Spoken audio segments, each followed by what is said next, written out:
Sounded like the sound kind of cut out for a second. Right, stuff, cool bird.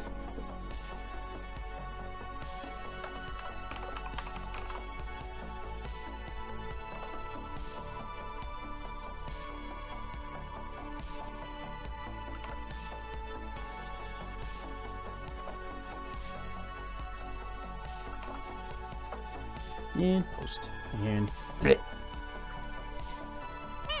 Ryan stuff, Chevy Bond.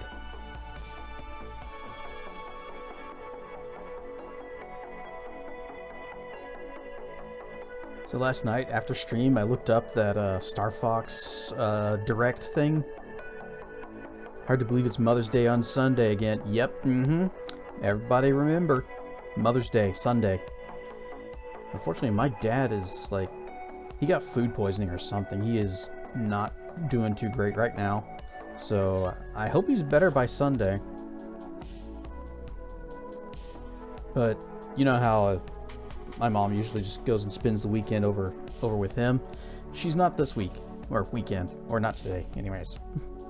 Maybe tomorrow if he's feeling better. Doing okay? A little pain? What's a little pain for? Did you hurt yourself? Did you do a bad?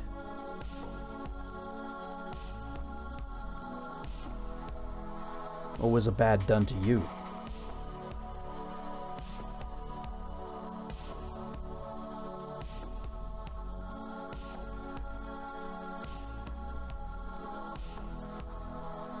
But I'm hoping that everything will be fine, that he'll be okay, and it's just, a bad day today.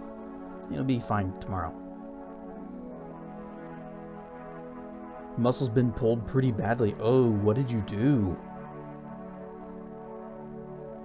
You remember how back on Sunday I went to the wing dancing meetup thing, and the first half hour or so of that is Sparks is guiding everyone through like various stretches and things. Oh, lifting heavy objects? That'll do it. Sometimes even if you lift correctly, you'll still hurt yourself. Right, stuff, Zep. Well, at some point during the stretches, I think I did manage to hurt myself somehow, and it took until yesterday to stop hurting. I thought it was just, typical muscle soreness after a good workout, but that usually doesn't last as long.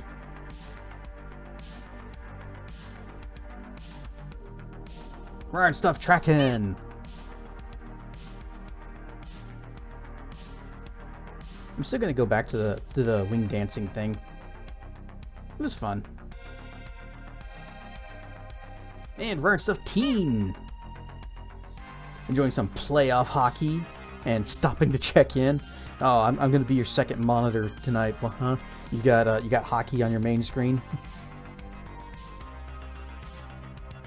Who's playing? Anyone that? Well, I guess I can't really say anyone I care about.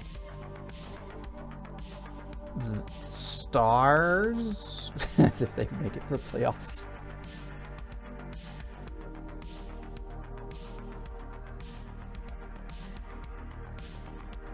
But anyway, Star Fox thing. I went and watched the direct, and someone in chat said that Falco had a huge butt. I didn't see it, but he did have real stubby legs for some reason. I'm not sure I'm really into the character designs that they went with for that game. But my opinion doesn't matter because I don't have a Switch 2. I'm not likely to get a Switch 2, so I'm probably not going to buy the game either. Actually, not even probably. I'm not going to buy the game either. It did look pretty cool, though. Basing it on Star Fox 64 was a good idea, because that was the best one that I have ever played. Of the 3 Star Fox games I've played. The first one, the second one on the Nintendo Classic, or Super Nintendo Classic, and then 64. I've heard Assault was pretty good. I should look into getting a copy of that sometime. But yes, of the 3 that I have played, 4 if you want to count Starlink, Star Fox 64 was the best.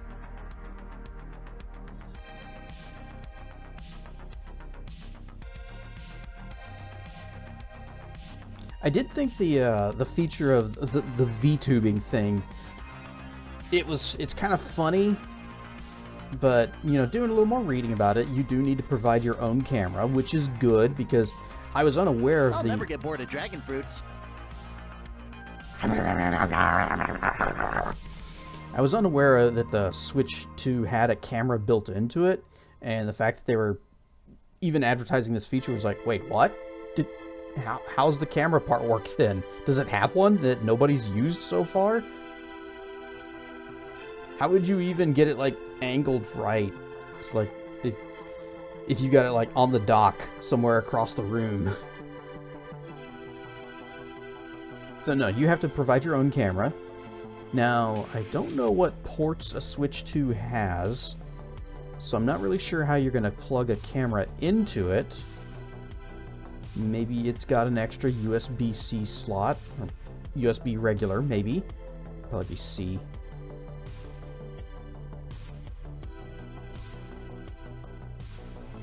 But maybe it's got an extra little port, because I know the Switch 1 has got nothing.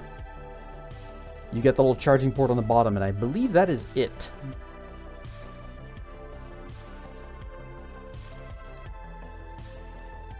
A dot's going across the room. You sure that isn't someone playing with a laser pointer? A dot? Going... what? Oh.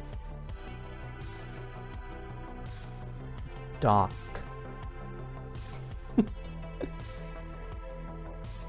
Although, if they did make a little thing that just projects a little laser and just distracts you, that would be fun. It's like, I'm trying to leave me alone, kitty. I'm trying to save the world. Activate cat mode. And it just projects a little laser for the cat to play with. You might have misheard something. You might have just invented a new thing that cat owners everywhere could benefit from. It's just maybe a little thing, an attachment, or just a device that just... Doc. Goose. Gaunts. Casper.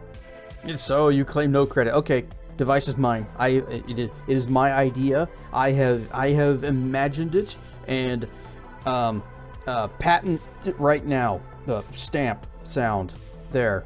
I have patented this idea.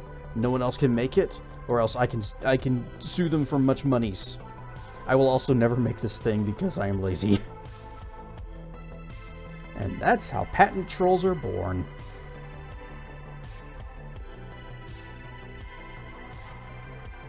Don't get lost in the dot yourself. What? I would never hit my own supply. While anyone's watching. Hey, dragon fruits. Another one! This is not part of my supply. This is what you guys are giving me.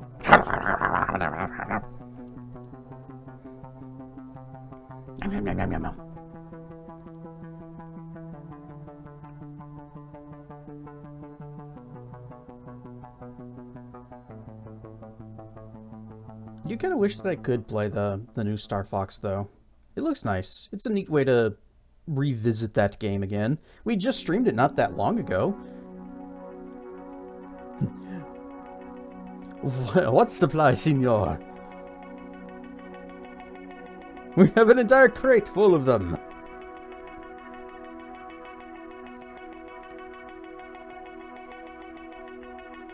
Do we?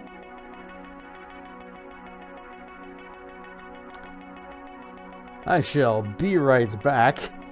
I gotta find that crate. Ryan, stuff Detective Basil.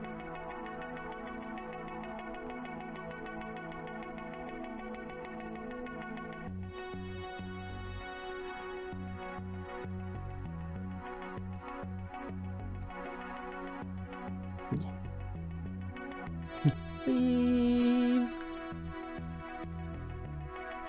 Or the royal wave.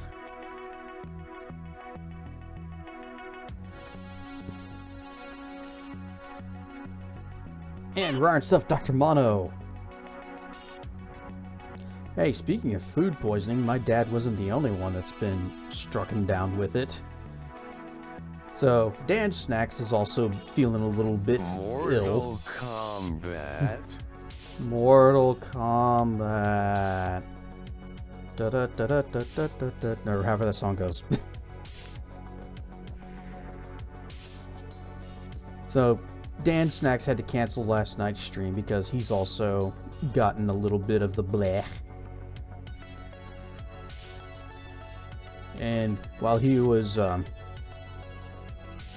expelling in the bathroom, I think it was Erlen said that somebody else is gonna take his place, and who stepped up but Bartholomew?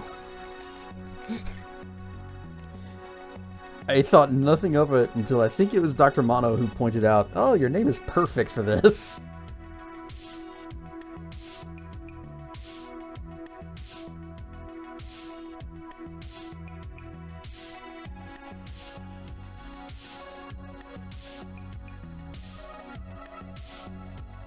No, it was Pratt. It was Pratt who said it.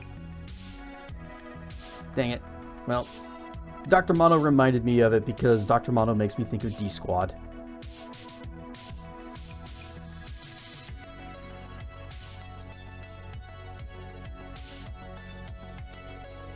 Now, I've only ever had food poisoning one time. Possibly twice, but I think the second time was just the regular stomach flu. And I wouldn't recommend it. It was not a good time. It was like the most miserable I've ever been for an entire week.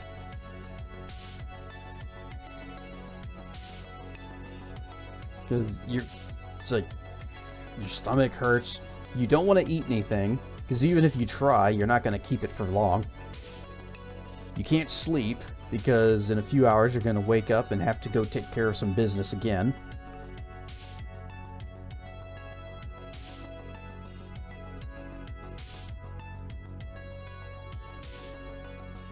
It's a wombo combo of no.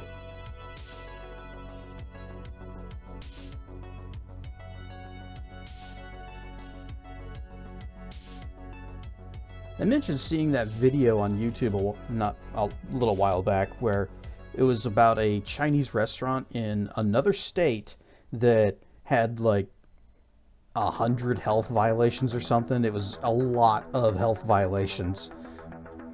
And the logo, that their Chinese buffet logo they had on the outside of the building was the exact same one as the Chinese place that got me food poisoning. I don't think that that's a coincidence, even though this was in a different state.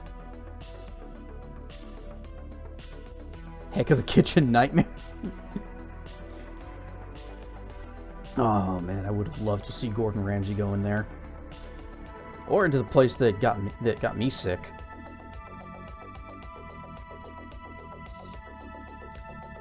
Local Chi-Chi's had to close in 2004 due to Hep C. Yikes! Yeah, that's definitely something you don't want to pick up. You don't want that you don't want to take that out.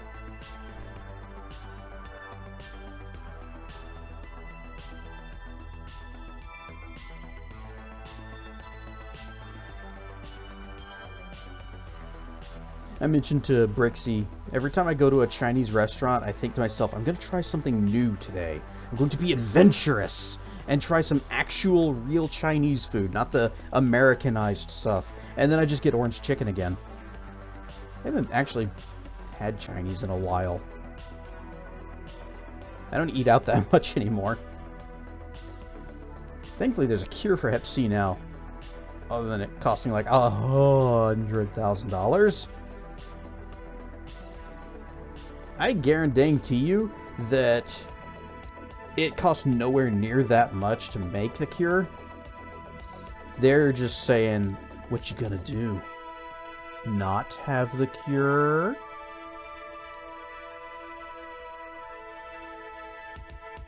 crab rangoon pizza? I have never thought of crab on pizza. I don't think I've ever had crab.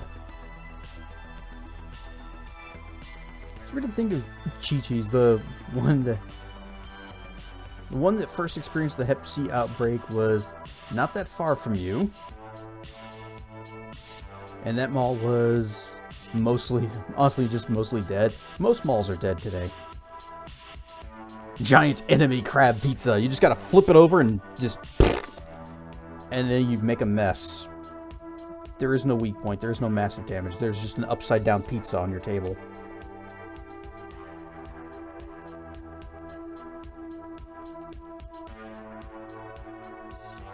Whenever I get pizza, I'll either get... Well, I usually just get the large one-topping carry-out special. It's like $9 for a large pizza. You only get one topping, though. So I just get Italian sausage. And that's it. The good pizza is lasagna pizza.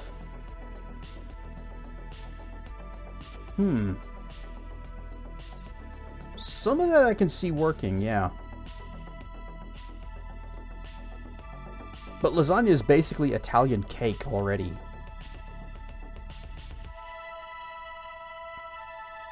You don't need to make a pizza out of it. It's perfect the way it is. Only mall near you is chock full of luxury retailers, and that's perhaps the only reason it's still going.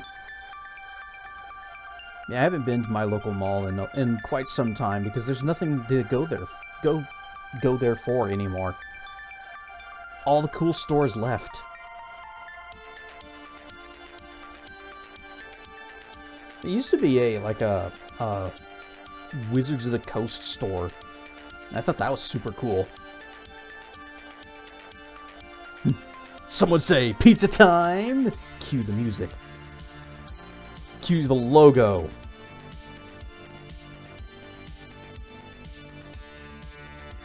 One mall that you can't see ever going out of business is the Mall of America. It will be the last bastion.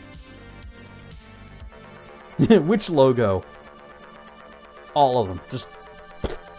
Just overlay each one of them. And cue the music every single time a new logo appears. Don't start it over. Just play it again. On top of the old one. Remember Pizza the Hut? Man, I want to watch Spaceballs again. Not the sequel, though. Well, the sequel's not even out yet, but as far as I know. Nobody's talked about it since it was announced, which that's not a good sign either. But the original Spaceballs, classic.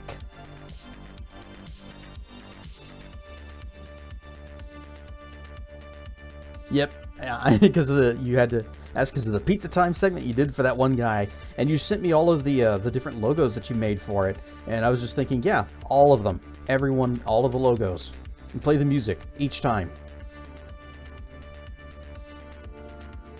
A cacophony of noise.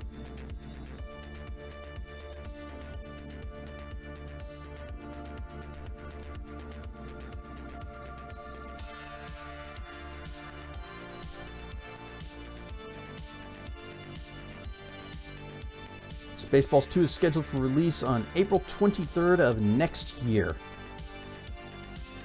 Okay. Now, is it going to theaters, or is it going to go to one of the streaming platforms? If it's theaters, might go see it. Or I might just wait until it comes out on video. Oh wait, we can't rent anymore because that's not a thing.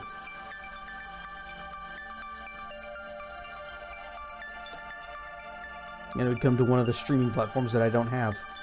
Theaters? Okay. I'd go see it. And that would have been a movie I'd go see with Wilds. One of our rare excuses to get together and hang out for a bit.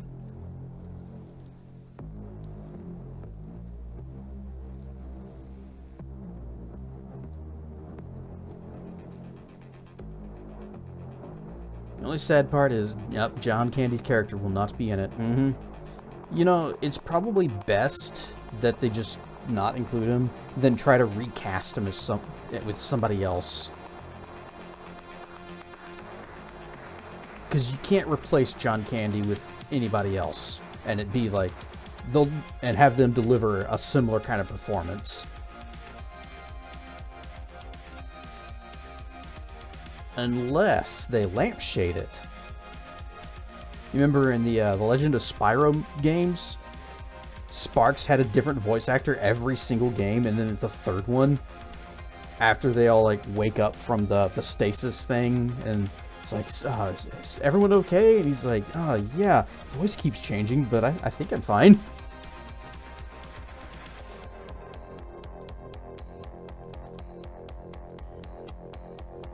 You could stack Pizza Time logos all you want, but all it's missing here would be a version of the CompUSA logo. Oh wait!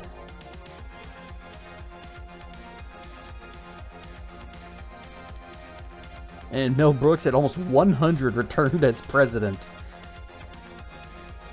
Yeah, good for him for still being around. You know, Ted Turner died yesterday. I think it was yesterday.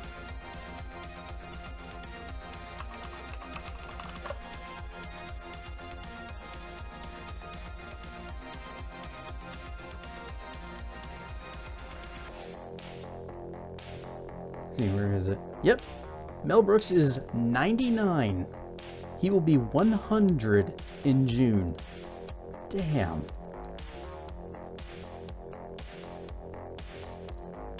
And the fact that he's still active and he's like, I still want to be in this movie. I'm still going to do my thing and not be like, I'm just going to sit here and sleep and watch TV while asleep. That's going to be me if I make it to 100. Which I don't expect to. You watched Mortal Kombat 2, and it's what you probably think it is. Campy?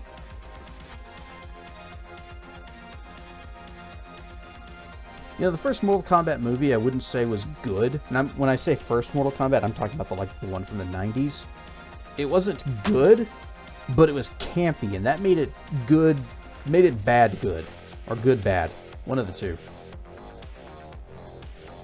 Campy AF. Okay, that's exactly how they should have done it. Just don't try to take it seriously because the whole thing is dumb from the beginning. Did the main character from the last Mortal Kombat movie return? I didn't watch the last... No?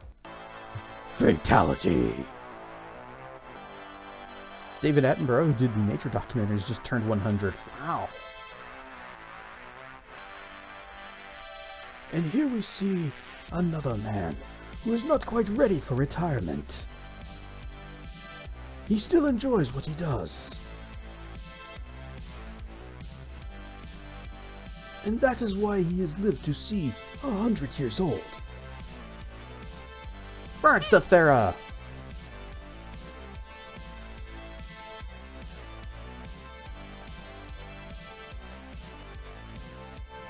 Brother Richard was the actor who played John Hammond in Jurassic Park. Oh!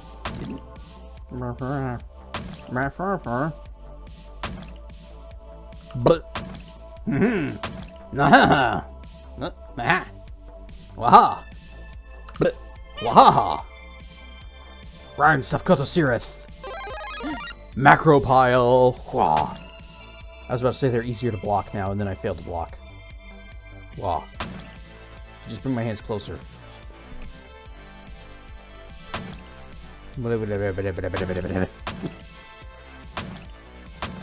Fwa, fwa. It's easier to block these because I just need to keep my hands up and fwa.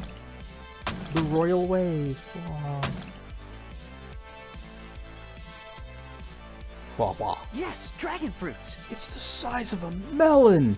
It's huge. Get that pie out of here. Oh, hang on. I'm just gonna make dragon fruit pie. Oh, okay, that's not gonna work.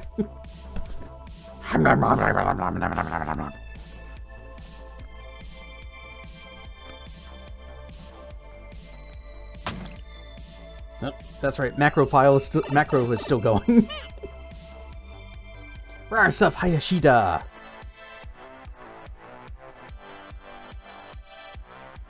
I completely forgot that there was a Mortal Kombat movie, and then they made another sequel, not counting the original ones.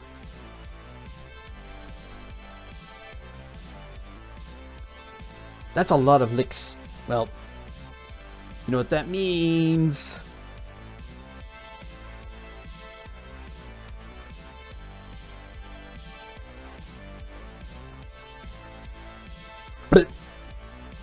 Yeah. Yeah. Yeah. Yeah. There. That's probably the best shot of that we're getting.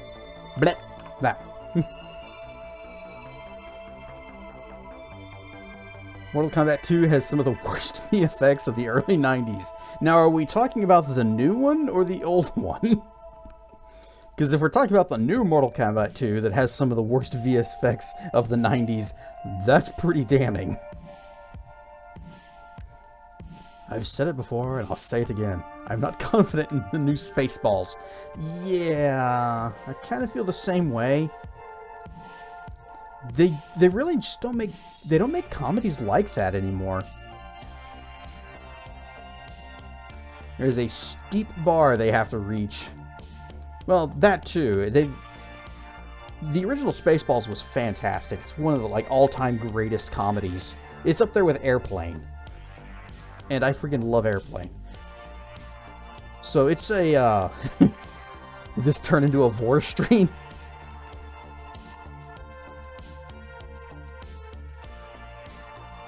No, we're not doing that.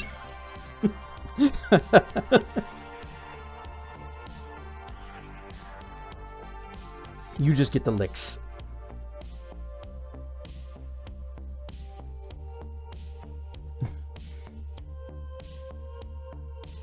Sad face? Did you want it to be? Is that nose hair? No, that's just my floofy mane. This is not my nose. This is my nose.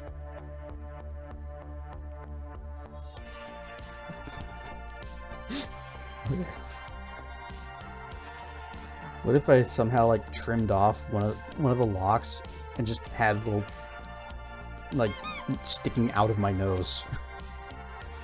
The braid. Take the braid, have the braid sticking out of my nostril. Yuck. No Amvor Durg. Yep, not all Durgs are into Vor. Just seems like a large number are. It's also such a pristine film that's borderline lightning in a bottle. It's incredibly difficult to reach that level again. So, Dan's beard, well, how do I tell ya? Uh-oh. Is the beard ruined after last night?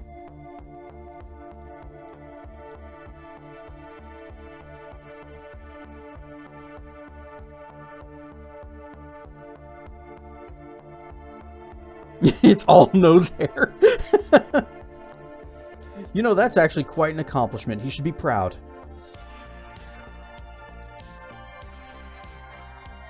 Rather have that image in sub-toaster quality, thank you. Well, now that I have suggested it, you can all imagine it in full HD in your mind. And that's as far as it'll ever get, too, because I'm not making it. I'm too lazy to try doing something like that in Blender. I will go to great lengths. I will put in a mighty amount of work to craft a joke that I think is funny.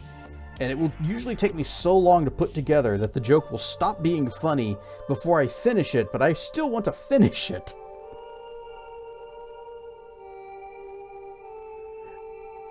Not Boss Dragon King. Well, that's good because I don't want to have a boss. I am my own boss. Rar and stuff, and welcome in. Oh, Thoken's watching. Ryan Stuff Token. Love your avatar. And watching you struggle with Tunic was very fun. Grats on beating the air. That's actually a really hard fight. Hello! Thokin, you got outed as a lurker. Anyway, we were just talking about Spaceballs. Hey, you know what? Let's just do the thing. Because, out. Boom! I'm gonna give Thokin a shouty outie. And also, thank you for the follow, Thokin. So, he's over there. He is a cool Durg. He is also a cool black Durg. And not Boss Dragon King. Thank you for the follow. Welcome into the lair. And Thokin's been playing Tunic, among other things. He dances from different games. Uh-oh, everybody's following.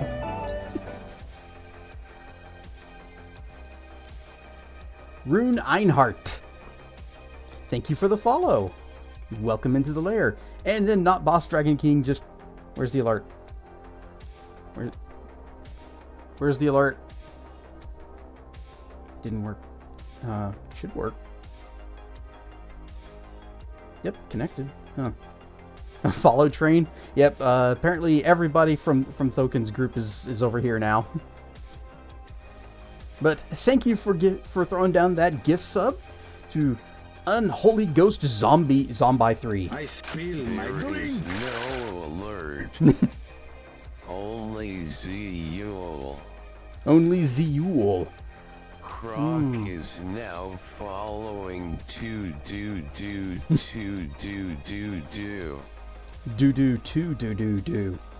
Croc does do the do. Drink your damn water. I did drink my water. I always have a glass of water over here. It is specifically for hydrates. And then at the end of the stream, if I have anything left, I'm like, oh well, I've still got a lot of water left in here. Chug, chug, chug.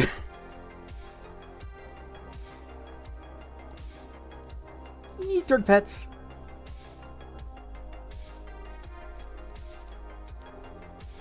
But yes, I'm hoping that the new Spaceballs is going to be good. I love how But they I taste. don't have the highest of hopes for it. I am not expecting much. Anyways, whoa! Behold, dragon fruit. The best. At least if you played Glide. Which is where this whole joke came from.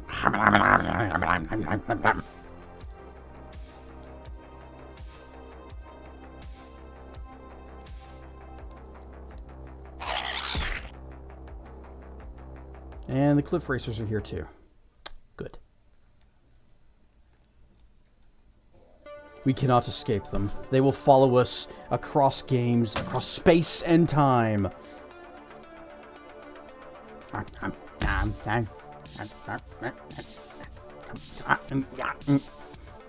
You have no idea how hard it is to coordinate yourself based on seeing what you're seeing on the screen.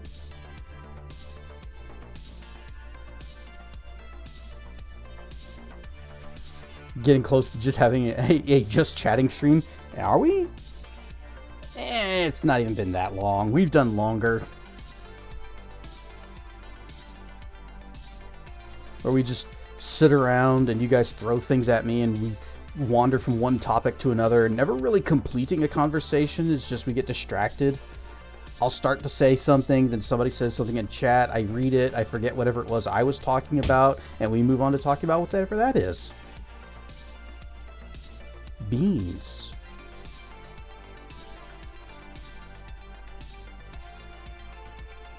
Beans is good.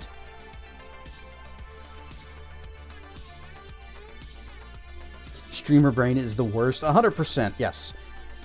Now if I could just not have it whenever I'm not streaming too. I find myself going in like autopilot a lot. And I'm not even thinking about what I'm doing. It's just, you know, like in the kitchen. It's like, okay, I got my stuff out. I just put things away. I'm just going to, you know, take the hot dogs, put them up in the cabinet, take the buns, put them in the fridge. Wait, what? Mustard goes in the bread box.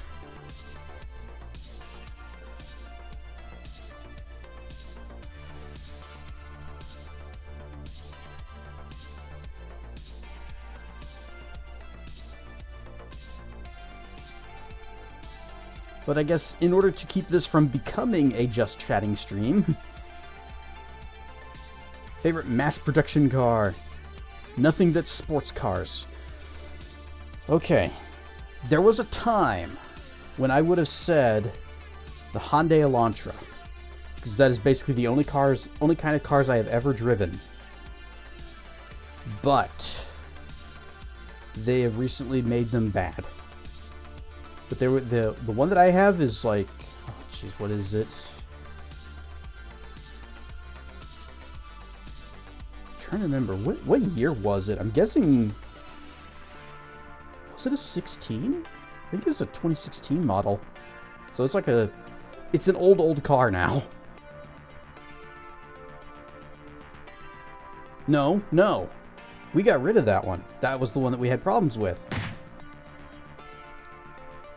Honda? More like Honda. It's Hyundai, though. Different company.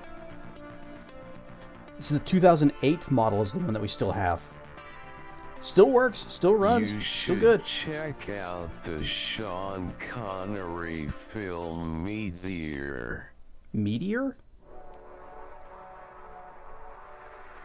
That is how I enjoy my hot dogs. I like the Meteor.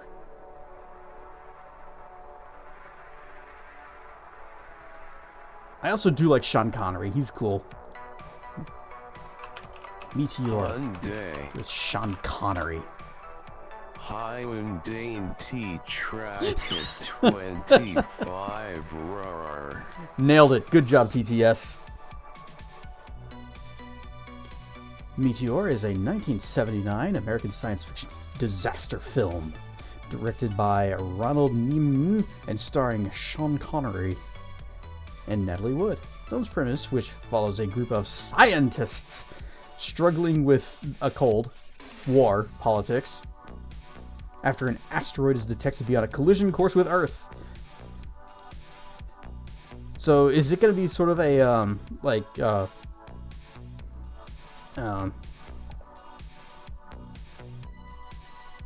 not Lovecraft. What was the...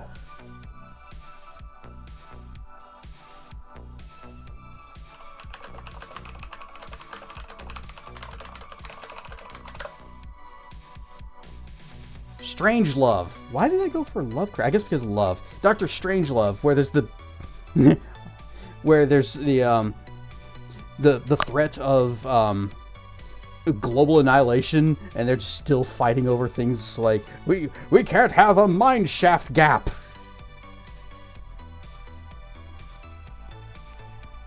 Dr. Strangelove is a fun movie too.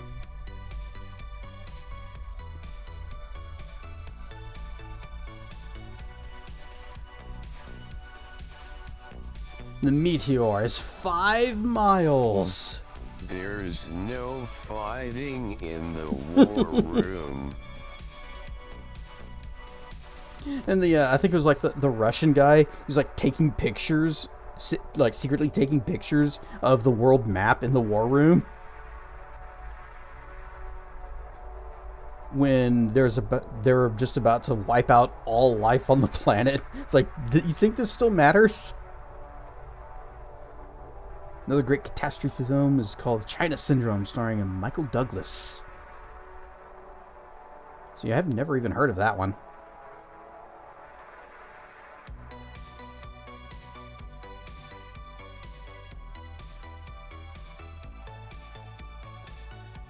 I don't watch a whole lot of movies, as you guys know, and I don't watch a whole lot of disaster films. Even though the whole reason that you would watch those is just to see the destruction and the devastation. Because you sure as heck don't watch them for the story.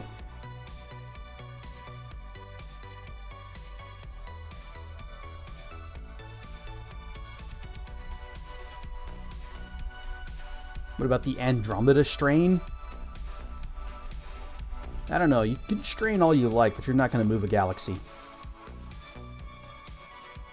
The film came out 12 days before the incident at 3 Mile Island. Oh. Is that what China Syndrome was about? Some kind of nuclear disaster?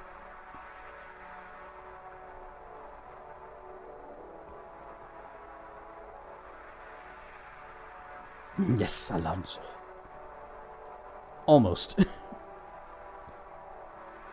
You get boops, I get boops. But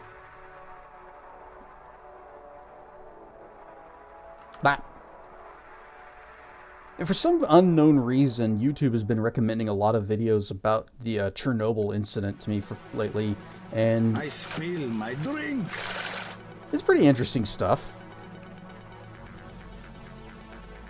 It's also kind of terrifying what happened and just how badly they screwed it all up and just sabotaged themselves into creating the worst disaster in the country's ever known. Ah.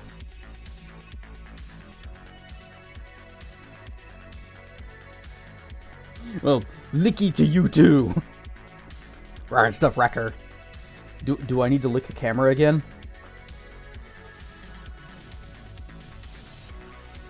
Boops equals bleps. Seems with this fellow Dur. Yes. Boop, you get a blep. Basically, camera crew goes in to see how a nuclear power plant operates. Then the unthinkable happens and almost causes a meltdown. And the camera crew wants to release the footage to the public, but the TV station refuses to air it.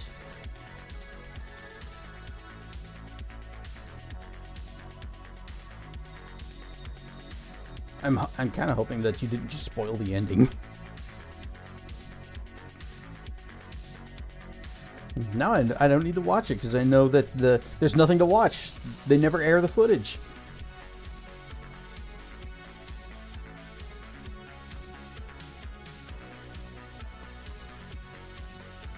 Then 12 days after that 3 Mile Island. Oh, and then 12 days after that 3 Mile Island happened. After that, 3 Mile happened. 3 Mile Island happened. Words are hard.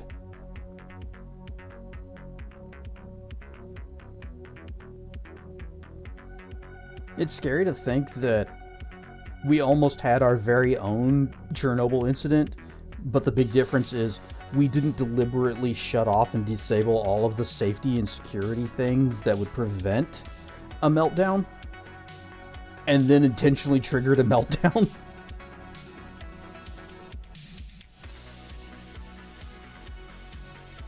Could have been bad.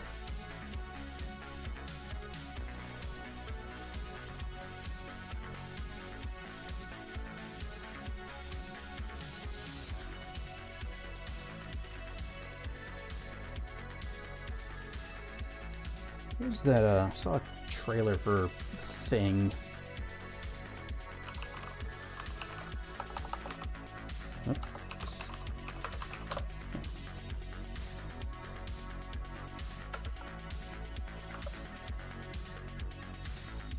Yeah, I thought so. So, there was a trailer for a Despicable Me 4. And now I've never seen a single one of those, but my dad he loves the Minions. I did see the Minions movie, though. I thought it was pretty funny. It was cute. But I got a feeling my dad's going to want to see the Despicable Me. And that means I might need to watch all 3 of the previous ones. You know, so that I can be caught up on the deep lore of the series, the franchise.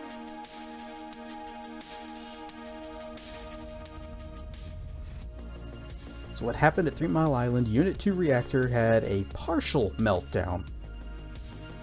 Only a little. It was only mostly melted down.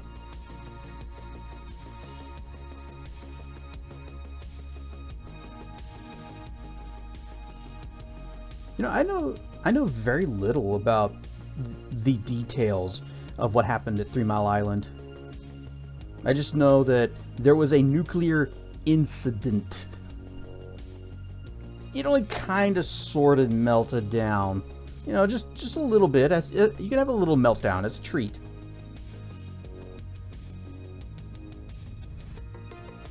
Happened March 28th, 1979.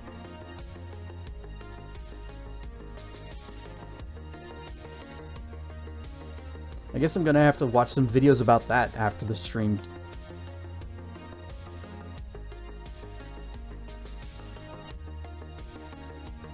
You know, I'm a little surprised that YouTube hasn't recommended anything about it. After saying, hey, here's like dozens of things about Chernobyl. It's like, I'll watch one.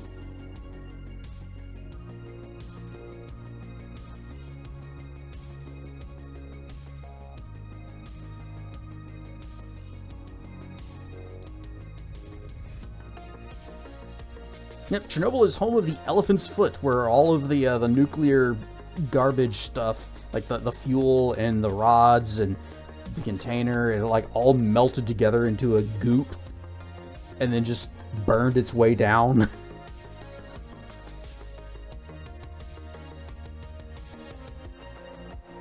And that stuff is still hot today.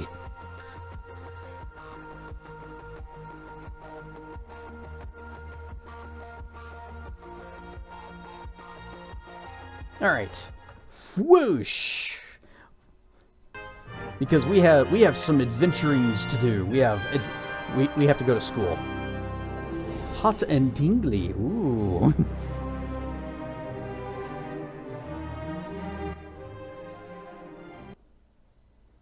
Who's still hot today? Me? Everyone's hot for Dr. Mono.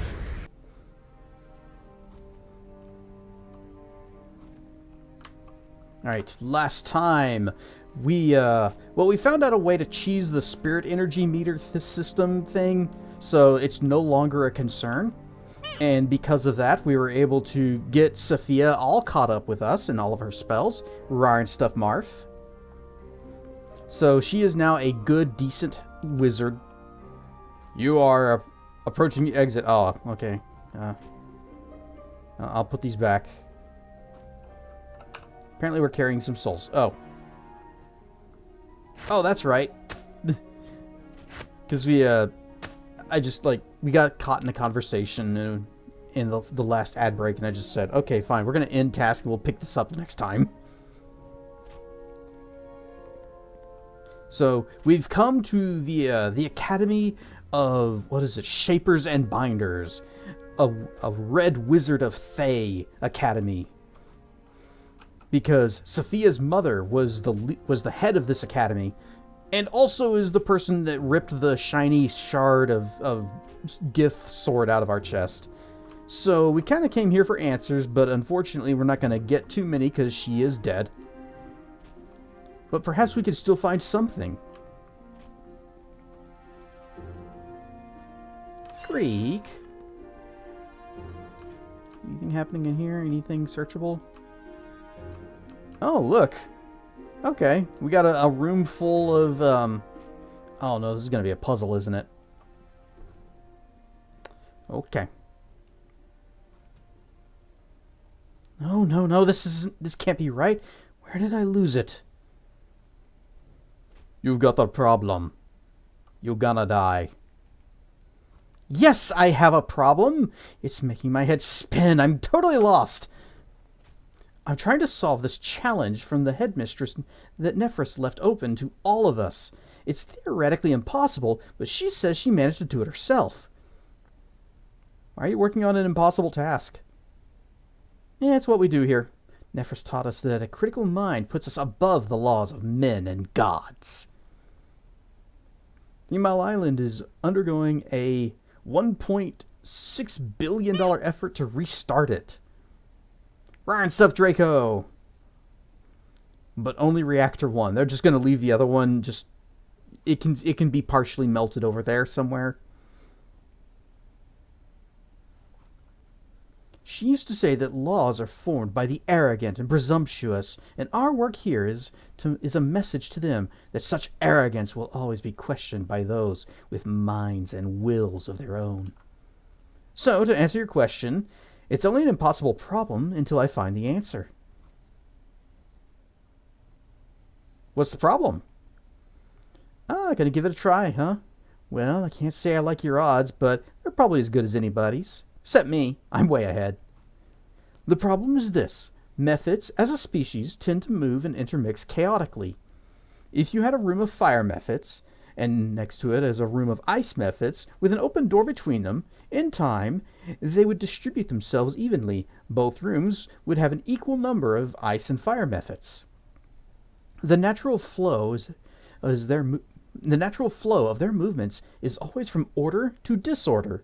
The problem is to do the reverse, to resegregate the two rooms such that one has only ice methods and one has only fire methods.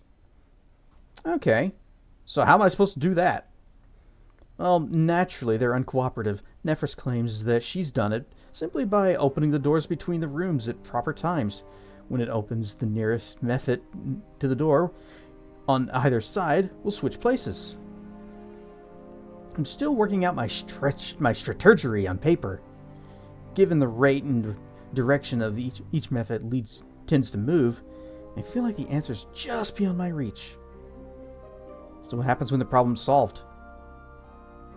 Well, there's prestige, of course. It goes without saying. But Headmistress Nephris developed a way to harness the pent-up energy. The pent-up energies that the solution state creates.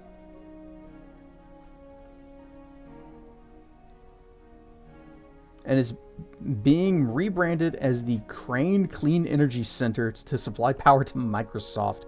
Microsoft needs its own nuclear power plant? Seems a bit excessive. Or is it for an AI data center? Or several?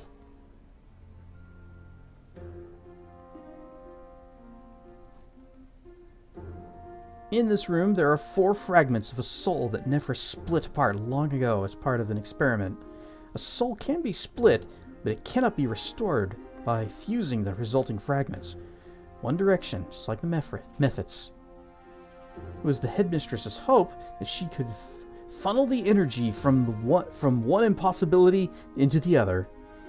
That is, undoing the flow of methods, she might also be able to undo the splitting of the soul. I don't know if she ever got it to work, but I've heard that she devoted decades to the research. Seems shaky to me, but that was never an obstacle for the headmistress. How do I operate the equipment? Oh, that's the easy part. All you need to do is just pull the lever. Everything is run by levers in this place. That'll open and shut the door, allowing exactly one method through from the other side. All right.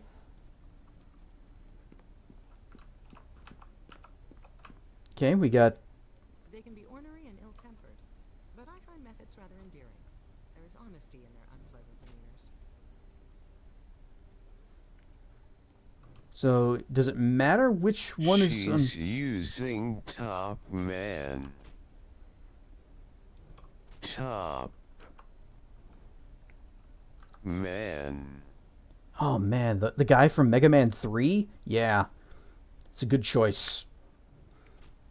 Except that he's weak to being punched. Okay, we got you. Swap them.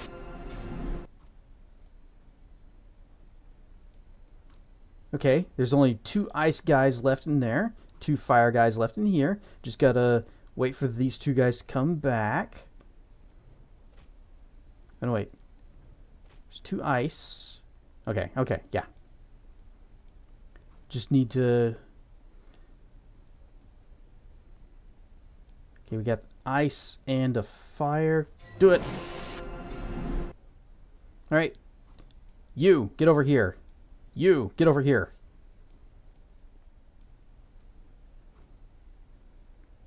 So this is the impossible problem, huh? I guess the impossible problem is just waiting for them to get closer.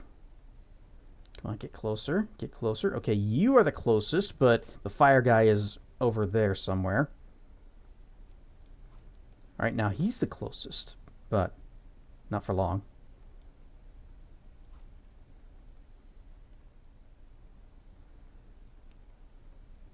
It's like herding cats. That's why this problem is considered to be impossible.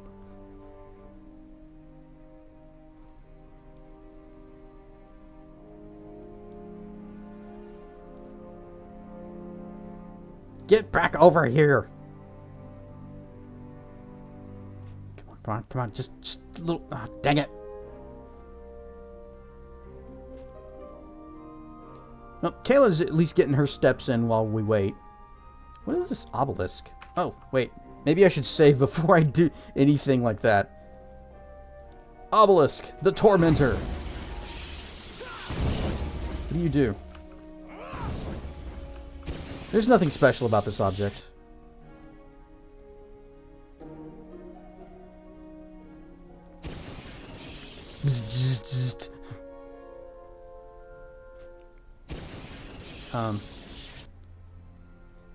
I didn't want to hit it because the ice guys were too close.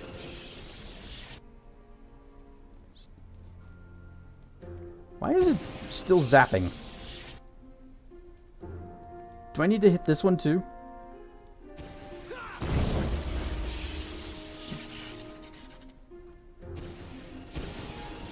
Okay, well, I'm not sure if that accomplished anything. Fire guy, get over here. A little closer, a little closer. Dang it. Ah.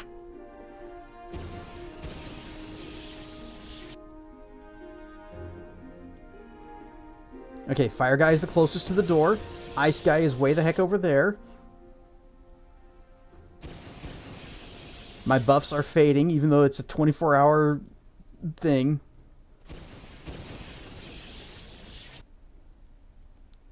Okay, we got you here. Come on. Ice guy, come closer, please. She's over there trying to solve this problem mathematically somehow, and I'm like, I'm gonna be patient. I will wait for them both to be in position.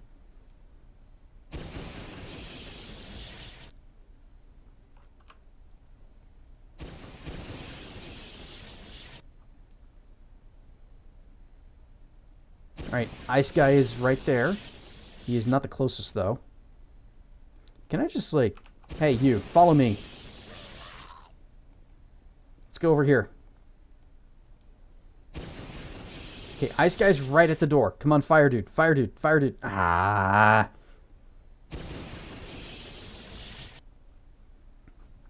Fire guy, come back, come back. Okay. Stay right here. Stay right here.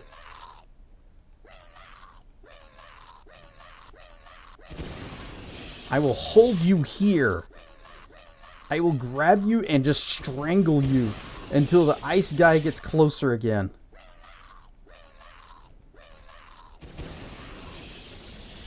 We are almost there. And never mind, he wandered off.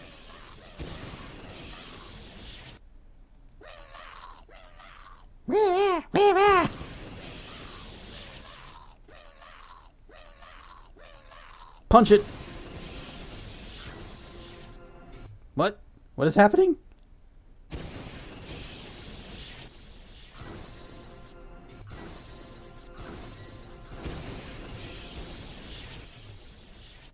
What have I done?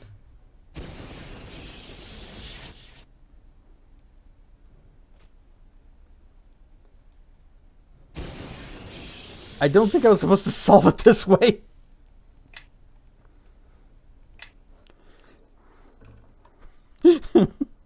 Well, that's another way, is just to kill everyone in the room.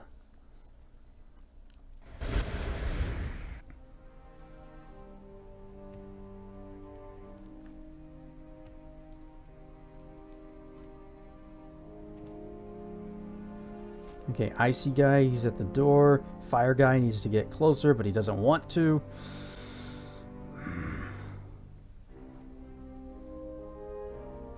Right.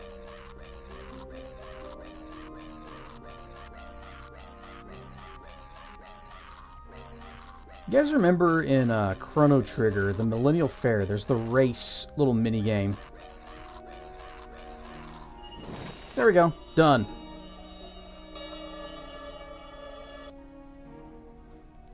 See? Easy.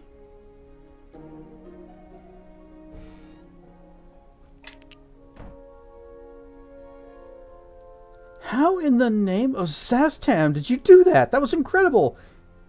Patience. And time travel.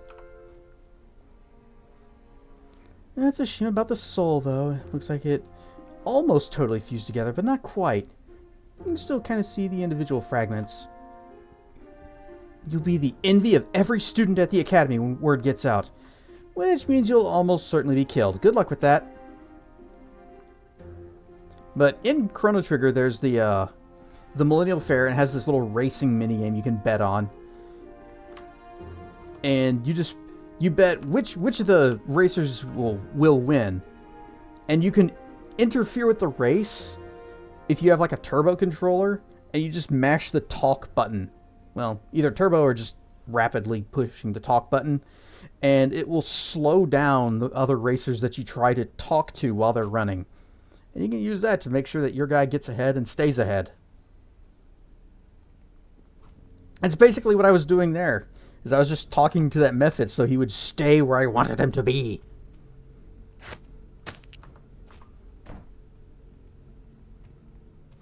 The receptacle beside you flares to life, projecting above it a dazzling display of images and forms. Too much in flux for a single... Yep, Voices surge and recede, and then one rises above the rest. The voice is nearly impossible to understand. Everything it says is heavily garbled in one way or another. Perhaps physical deterioration has made it unreadable. Oh. So that was our prize? Well, that and $2,000. See. XP granted for being patient with the methods. Okay, well, that's something. Yay. And then the ad break kicks in. So we're going to go ahead and we're going to save, and we're never doing that puzzle again. And everybody, we are all going to get up. We are going to stretch our legs. We're going to go use the bathroom, go make a sandwich or a hot dog. And we will be back in just a few minutes. Whoosh, whoosh. And we are back. Rarnsta Firehead Nick. And Zep, congratulations on getting the secret fish during the break. Everyone is always happy to see the secret fish every time it comes up. And a regular fibge, too. Instructor's quarters. Actually, no. Let's finish exploring this floor. What is this room? Creek. Cauldron. We got a... This charming mess is the workshop of Master Porcent. He animates golems of wood and clay. One wonders why he can't build a golem to clean this place. You know what? I'm going to check something. Because the sound in this game... Sound effects, voice, crank it. I'm just... The voices are so quiet compared to everything else.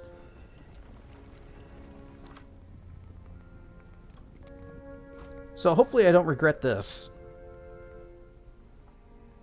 Oh. Hello. Hello, Master Porcent. It's a pleasure to see you again. It is good to see you also, Mistress Sophia. Are you well? Not exactly. My mother's absence and Ahriman's takeover of the academy. Coming home has not been as joyous as I would have hoped. Tiny Fibge! Aww. It's a wasp chicklet.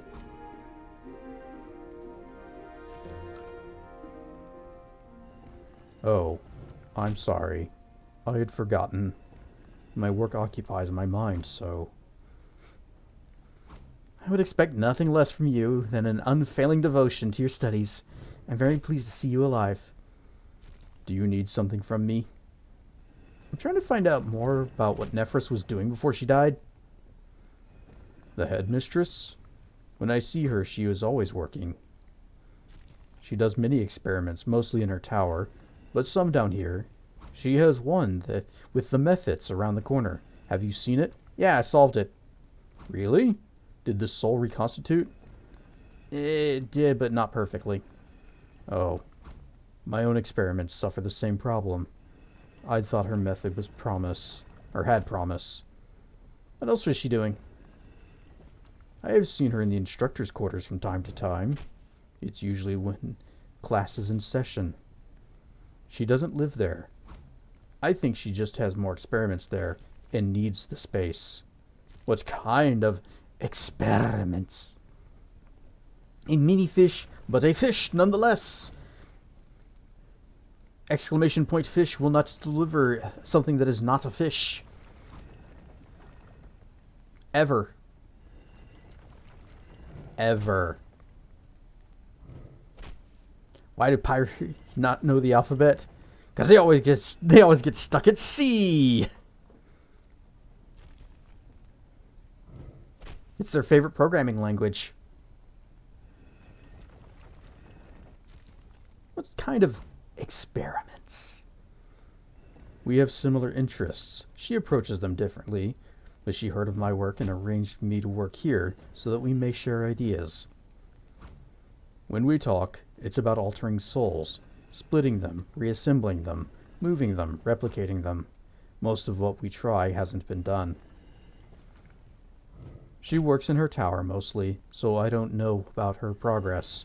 Usually she just drops by to compare notes. Other questions? You don't sound like a normal golem. I'm not one. Not really. My mind and soul were transferred to this body. I wanted to be able to work with heat, but still use my hands. Clay can take a lot of heat. What do you do here? Huh? Oh, I work. Sometimes they ask me to teach, but mostly I study. My background is in crafting. I want to apply it to souls. Most of my work fails, but there have been breakthroughs, so they let me stay. Alright, that's it. Oh, but searchables? The experiments? Ah, but this is perfect. We got the head for our Frankenstein. But no body. Surely this will not result in anything, yeah? Anything bad?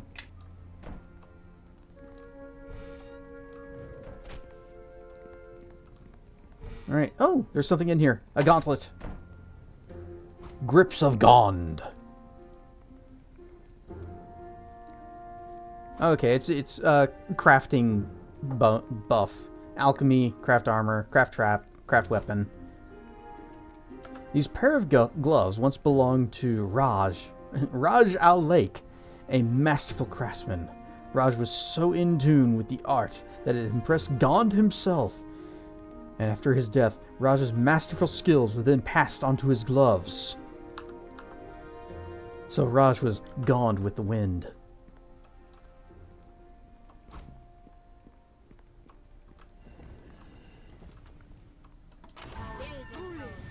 Oh, my bad, sorry.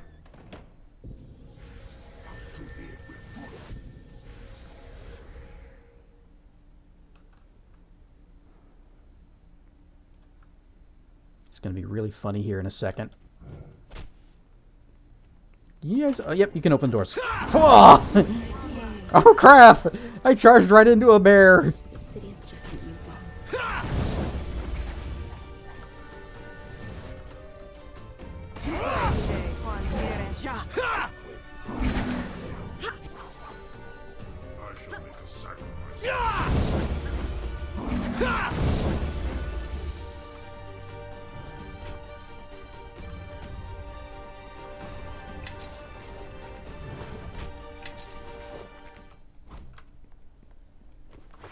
Next time, please knock. Why would I do that? The door wasn't even locked. Now, if the door was locked, I would use knock, and then it would fail to open the door because it hasn't worked at all this entire expansion.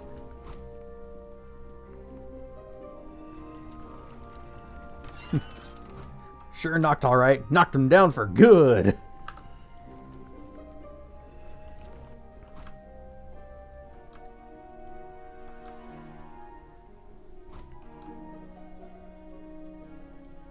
No other runic symbols draws more power from its environment. Oh no, wait. Arcane... The Arcane Triad is your greatest ally when working with souls.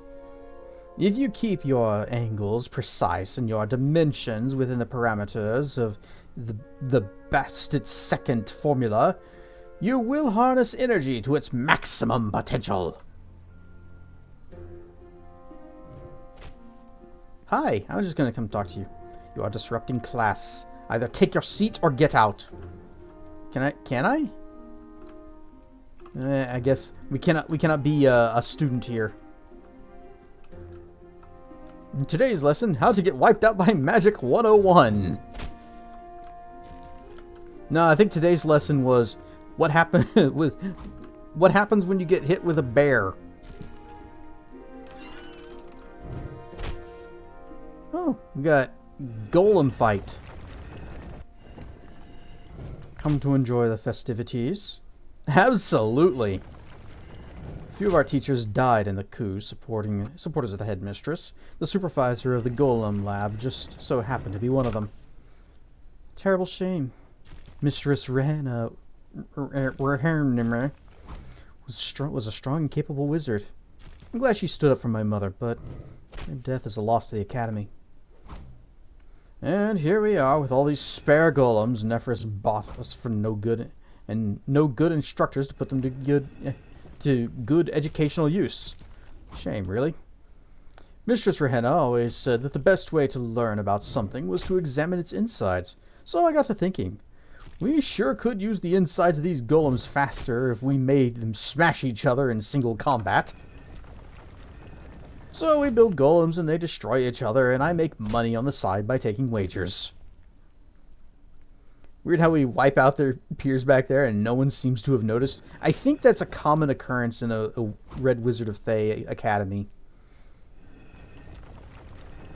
What do I need to build a golem of my own? Well, there's a workbench in the back corner with an extra hammer that's custom made for golem craft. You bring a bunch of spare parts over to the table, and you could assemble a golem there. Golem requires a head, torso, arms, legs, naturally. But it also needs the essence of a spirit to power it.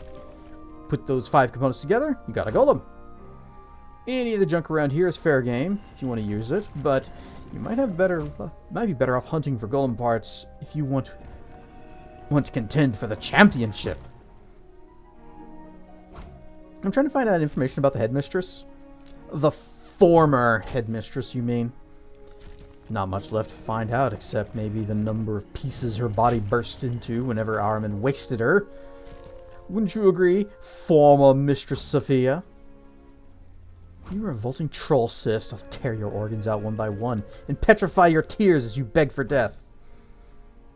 Get the same treatment from me, and worse if you don't show more respect. There. See? Get a little bit of a plus. Plus 11. She liked that. Influence 99. Wow. Thank you for backing me up. My mother deserves better respect. Deserves respect even in death. This little wretch... And this little wretch out to be shown the wages of a careless word. Hey, easy there. I was repeating what I heard. You know us kids. We're like sponges. We overhear teacher gossip. Kid, how old are you? Yep, definitely he's got the face of a child. Pure and innocent. Anyway, I wouldn't know anything else about it, how it happened in the tower. We were not allowed up there. What I do know about is making money. And I bet I can make some for you. What do you mean by that? The teachers died in the coup. Yep, yep, Okay, bye. We've got some golem parts.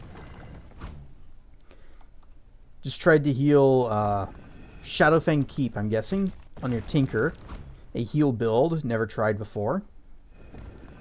You ever wish you could just reach through the internet, grab the tank, shake him in, yeah. Mana, motherfucker, do you speak it? There's no one stopping you. Well, the monitor is. You could try to reach through the monitor, but then you won't have a monitor anymore.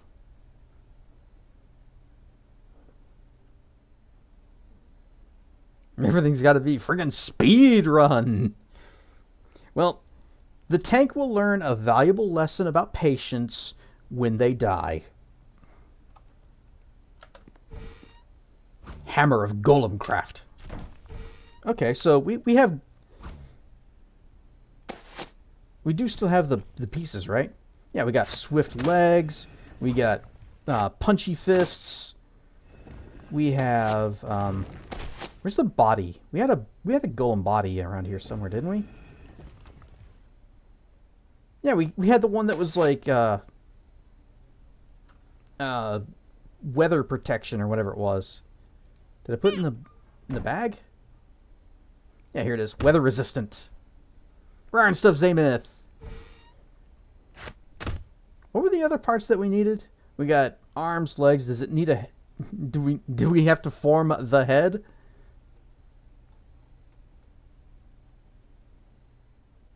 Yeah, we do need to find a head. I don't think we've ever found a head.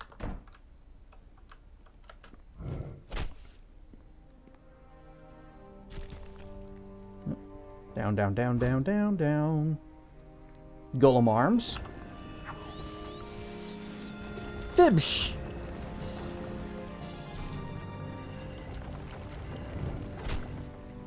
Zep playing coy with us. Just plain golem arms. You managed to salvage golem arms. That's it. I'm just gonna leave these here. They're not worth taking. 10,000 gold on the maiden. This is so much fun. I wish our instructor died in a coup every day. Creek.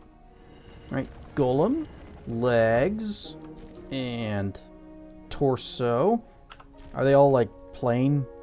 Golem legs, golem torso? Yep. This golem chest is a ramshackle affair, chipped and eroded way in places, covered with rust deposits in others. It's a long way past its prime, if it had one to begin with.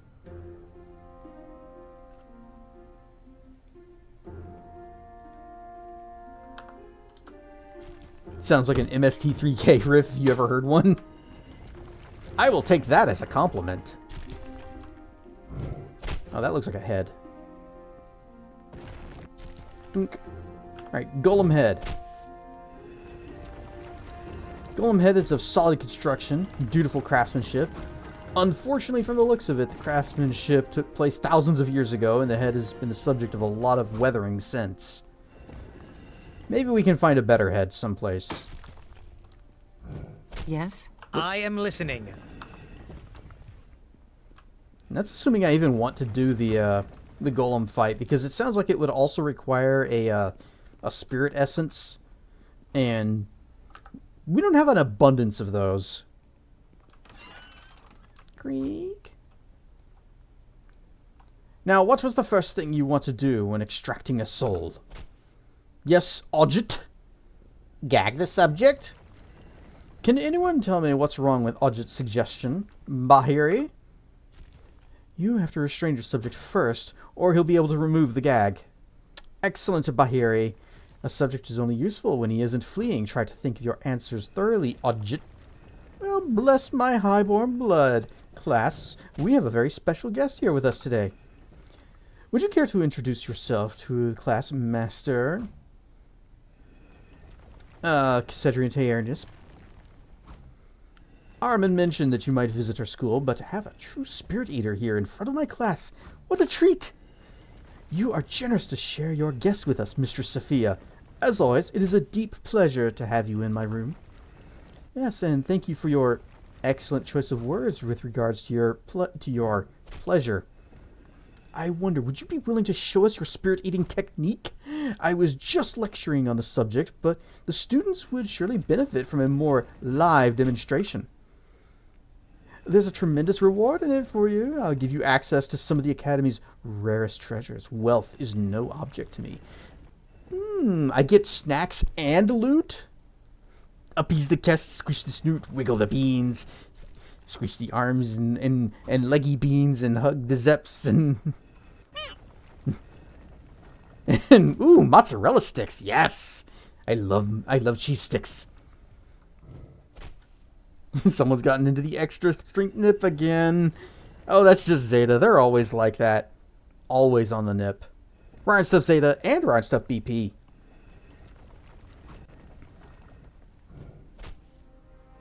You want me to devour a spirit in front of the class? I want you to devour the soul of the young Odget here. His marks are so poor. You'll be doing him a favor, trust me. What? It's true. It's true, Odget. It's only a matter of time before a student with real potential slays you to take your place in my class. I'm merely saving you the embarrassment. What do you say, Spirit Eater? I consume spirits, not souls. I need a spirit if you want me to demonstrate. Or, I'll only demonstrate it on an undead subject. No one deserves to lose their soul. Devouring a spirit is a horrific, unconscionable act, and I will never do it for the amusement of others. Now, I'll say, give me an undead. Oh, very well, I shall. But I still maintain students... I still maintain students learn the most when they fear for their lives. Boop. Here, this should suit you better. Eternal rest. Consume the ghoul's negative energy. Wiggly tentacles. Blip. I want everyone taking notes on this. Note the point of extraction, the angle of the subject's torso. You will be tested. As for you, Spirit Eater, your reward, as promised. This set of keys will open many locked doors in the school. A number of them house long-forgotten treasures and heirlooms, although I would recommend proceeding with caution when opening some of them. Oh, and one final note. Since they are skeleton keys, each of them opens several rooms. There is one door I would ask that you not open. It is a private room adjacent to my chambers downstairs. Nothing in there would interest you, just a number of personal keepsakes. I hope you are the sort who respects privacy. My quarters are just north of the southeast staircase. I would appreciate your acceptance of these terms, given my generosity. Now that I have the keys, how can I not have a peek? I wouldn't dream of violating the sanctity of your room or the secret chamber behind it. Good day to you, then. We are 100% doing that. Oh, influence lost? With Oku? You bend easily to the will of these madmen, Spirit Eater. I wonder if you have forgotten that I follow you willingly and only as long as you resist your hunger. Excuse me, Oku. I specifically requested a undead so that I could put it to rest and not devour the spirit. Man, that was a 15-point hit from Oku.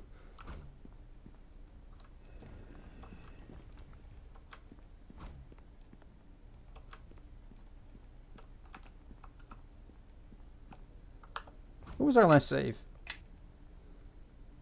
Looks like it was right before we went into that room. Wait, no, is this the same room? That might be the same room. We will hold off on this. Maybe see if we can open those locked doors our own way.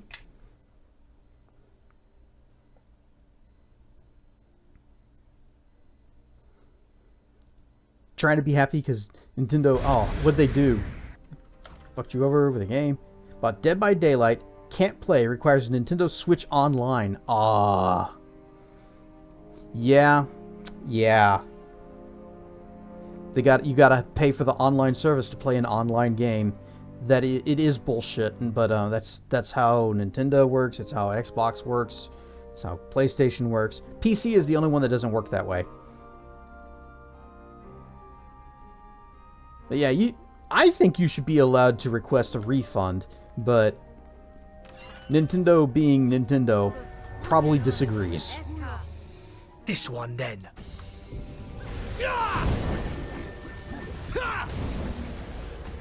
Unlike Fortnite, Overwatch, it's like, ooh, got the game and I can play with my friends.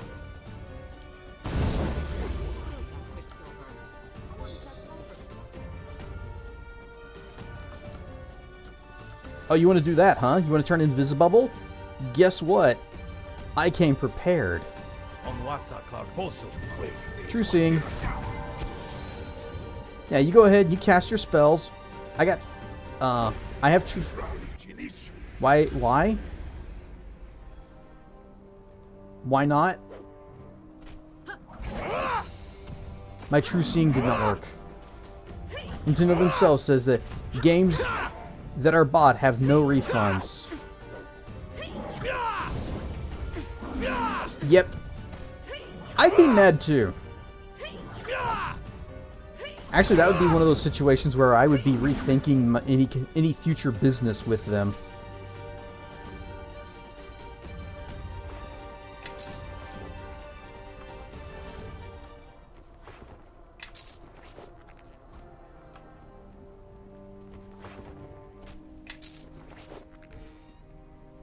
A mysterious device. Is there anywhere on the Dead by Daylight page that says you have to have Nintendo Online?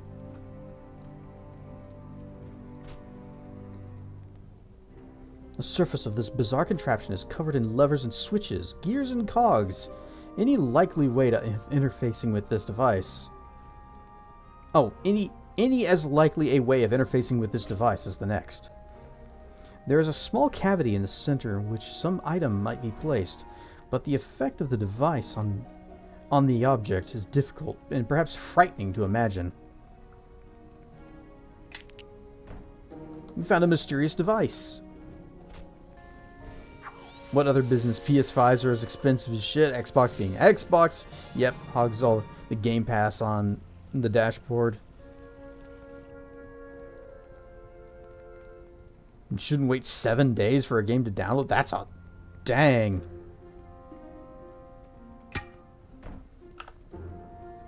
Yeah, I guess whenever a Switch is all you've got, and you don't even have, like, if your PC can't run games, then you are kind of stuck in their ecosystem.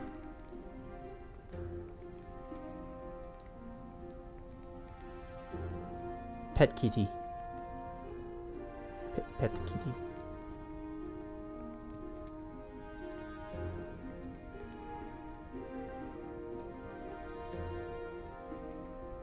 Although, if you have a PC, emulation is a thing. Not going to be playing a whole lot of new games, but there is an nearly infinite library of old retro crap that I like to play.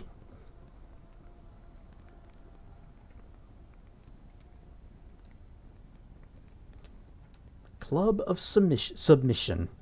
Once wielded by the most feared of Thayan slave masters, the Club of Submission was used to discipline only the most dangerous of slaves.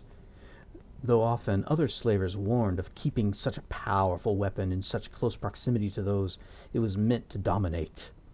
It was not until a young slave named Zareen managed to woo it from the careless master's hand, allowing her to slay him with it and escape. The Red Wizards themselves demanded ownership of the weapon after that, fearing what might have become had Zareen taken the weapon with her, or had attempted to free more slaves with it as well. That is a +8 club. Gives strength disease. Do you remember when the Game Boy released? I don't remember when it released, but I do still have my OG big huge brick Game Boy. I also still have the 1989. Okay. It also still has the little, what were they called? Mad Cats? Little battery pack that fits on the back of it. I will not plug that in. As old as that thing is, and as Mad Cats is, I don't trust it to not just burst into flames. You have Bonk Yes. Stick. You have the Telthor Leg Bone, which is just +4 and casts Ethereal Jaunt. So this is just better in every way.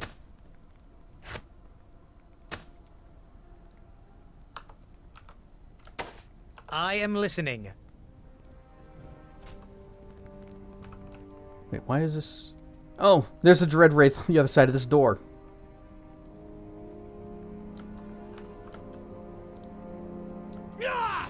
I don't have any use... I can't use Eternal Rest because we used Suppress. Also, the target is resisting all damage.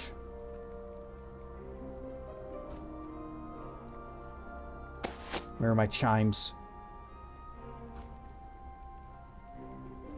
Knock. Why did I even buy these things?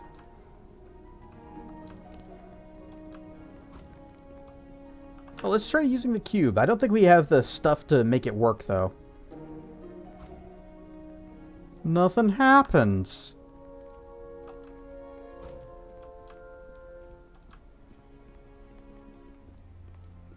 Alright, I guess we do need to have the keys. Oh, wait. No, wait, that's the classroom. What if we, what if Oku is just not in our party whenever we do this? Well, we'd have to, oh, dang it. We'd have to leave and go all the way back to Molson Tier.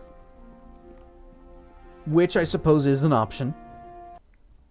One thing parents don't tell you is how fast time flies after you get out of high school. Oh, no kidding. I mean, it's getting to the point where, like, weeks are flying by.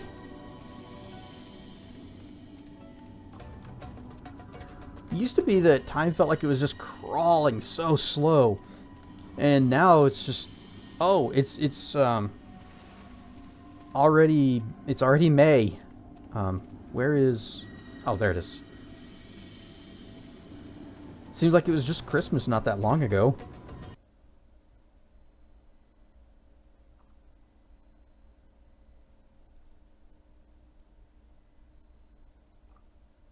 Alright, we are back here. We're gonna kick Oku out for just a bit. And we're gonna take Gan with us. Oh yeah, we got one more portal to go through. Time is weird. When you want it to go by quickly, it doesn't. Otherwise, it goes by way too quick. Yeah, like whenever you're sitting and waiting for an appointment, it looks like the clock's not moving at all. Or sometimes it looks like it's moving backwards, like in the cartoons.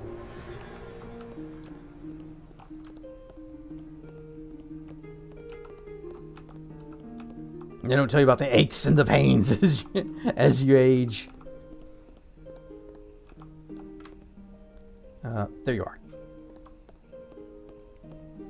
Back again, I see. And what may this... Come with me. You have such a crowd. Oku, you're out. As you like, little one. I'll return to the Molson Tier gate and slumber for a time. No, you can wait here in the theater. Excellent. I cannot wait to see where the winds take us now.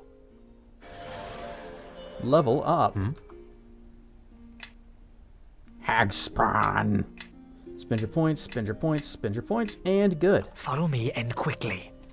Wop, wop. Did you hear the one about the giant pickle? He was kind of a big deal. You know, one time Seru had like a gigantic pickle on his stream, and he's like, it's a really big deal. Do you find yourself playing more retro games on PS5 than new ones? See, I'm just always playing... well, not always, but I'm usually playing retro games these days. Every once in a while, a new one will come out that I'll be like, oh, that's neat. I think I will play this for now. But for the most part, I'm doing retro and I'm doing indie.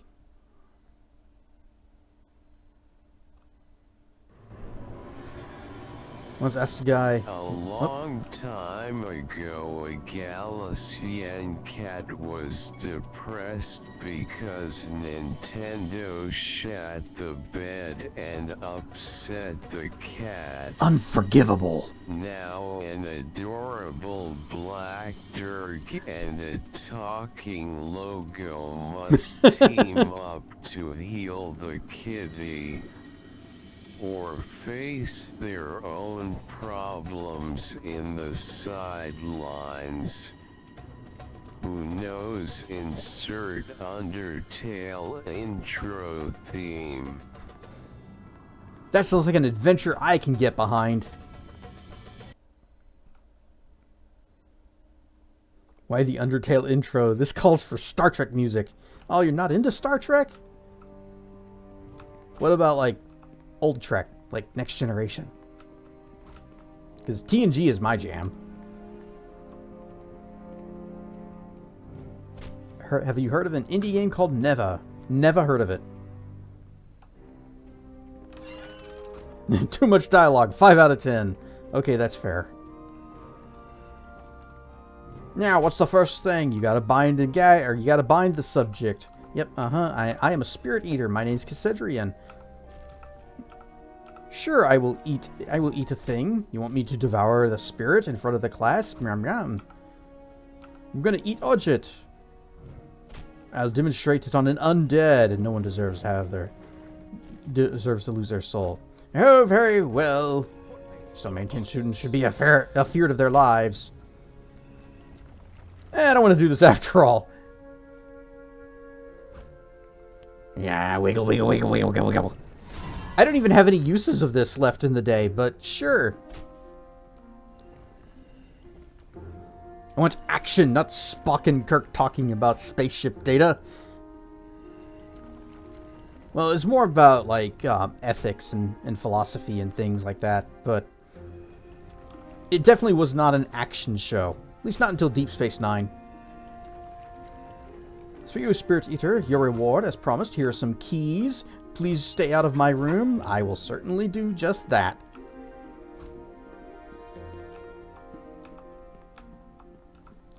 Our spirit energy is maxed once more. Wait, did I, Oh, man, all my buffs are gone. Can we open this now? Hello, Dreadwraith.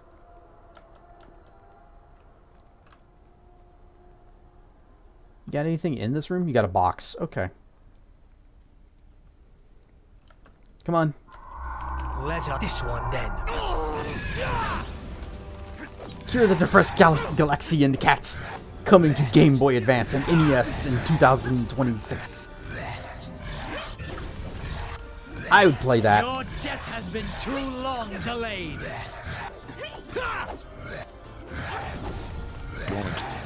Donut. Indeed. Oh, leveled up. Okay. Games. The final frontier. These are the adventures of the dragon Serpian. His continuing mission to explore strange new worlds, to seek out new loot and new hordes, to boldly go where no one has gone before or since. Except for old games that have been played probably a lot. And also to pet the kitty. Just pet the kitty.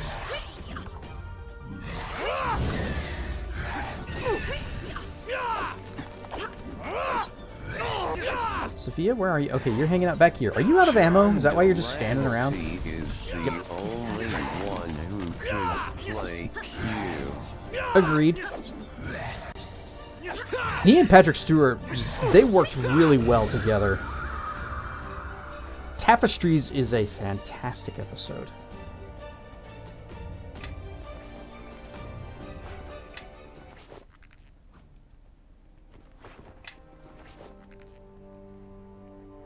I always thought Q was pronounced as Qua? Kua? Astral Rodent Charm. This small charm is a wooden carving of what looks like a little fuzzy rat with a tiny snout. Aww. 4M is scratched carefully on the bottom. Gives a +1 dodge modifier, -2 intelligence, but +4 strength. I will give this to, well, I'm not going to pick it up because the -2 intelligence will hit me, but Yes? we'll give it to Oku when he's back in the party. You carry it for now.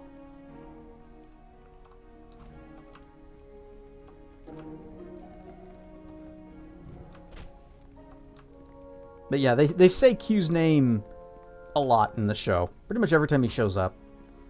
Almost every time he shows up. Sometimes they're like, hey, it's you. Crocodile's here. Everybody hide.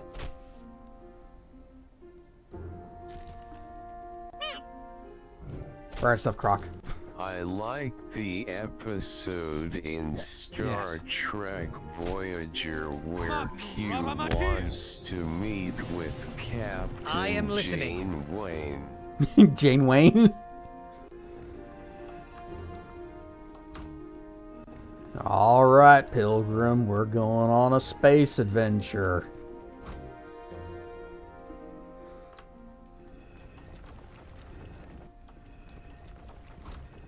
Does not hide. Okay, well, Zeph won't hide. Can we just... Oh, okay. And we open that. This way. Alright, that's going to lead up to the tower. Well, we want to check out the instructor quarters first.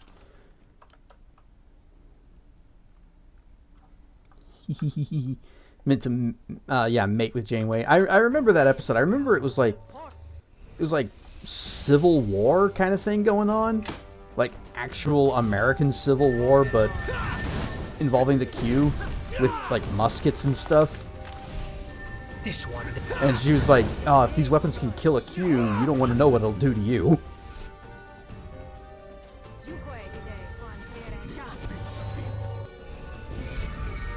And yeah, she wanted to, or Q just wanted to have a baby with Janeway.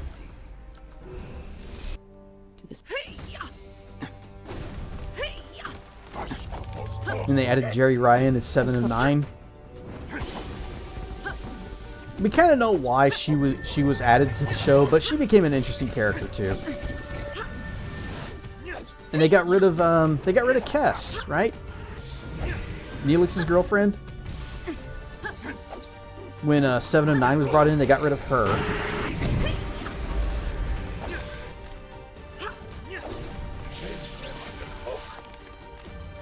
Okay, I think we need to go ahead and just magic this up a little bit. So how about...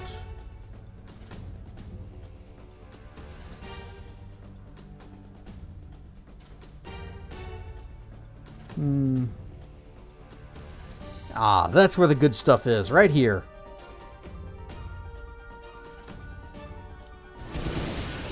Ouch.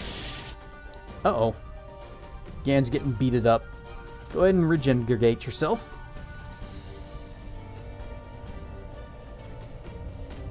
Seems the student drank the wrong potion. The good news is, he no longer has to worry about reaching the top shelf. The bad news is, everything else.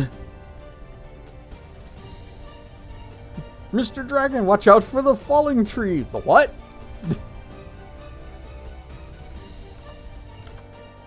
Like the doctor. Yeah, what's his name? Robert Picardo. He was basically my favorite thing about Voyager. Every time he showed up was always just quality TV. Oh, you are still alive. Blip, now you are dead.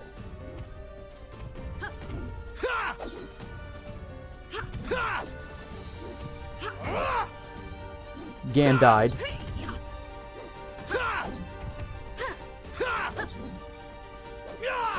There was one episode of Voyager where the Doctor gets sent back to like they somehow send him back to the Alpha Quadrant, and he gets on board a experimental Federation ship called the Prometheus.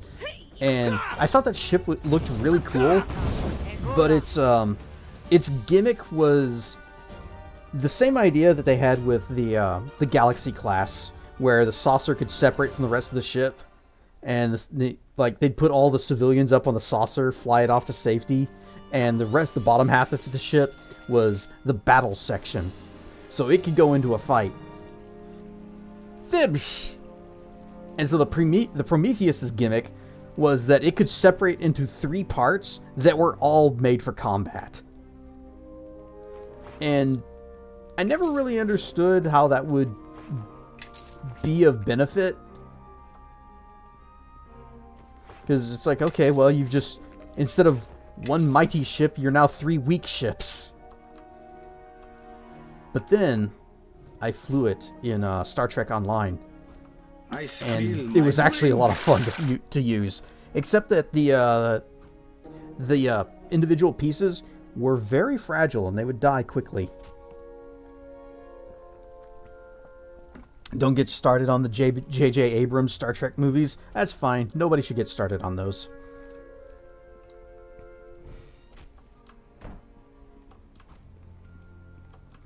They're clumsy attempts to recreate Wrath of Khan in the Kelvin timeline fell a little flat because in the main movies, Kirk and Khan actually had a history together. They were in an episode together. Kirk was the reason that Khan was sent to that planet. But in the Kelvin movies, they had never even met each other, and so it's like, who are you? Khan. That means nothing to me. Yes? Am I supposed to know who you are? Have more lens flares. Alright, you have, epic toughness, plus 30, and great wisdom. Alright, that's good and great and all, but, what else you got down here? Well, you could do Vampiric Feast. Yeah, you go ahead and do those. Toughness and wisdom. Follow me and quickly. Yes. Gan, are you regenerating? Do you have any of that business happening? You do. Okay. Follow me and quickly. You just keep doing that then. Mirror? And the part where they said that Enterprise was built and launched from Earth was totally false. There is no way that the Enterprise would have worked in atmospheric flight, just the way it's designed. Imagine trying to land on, I'm guessing it would have little struts that would stick out from the bottom of the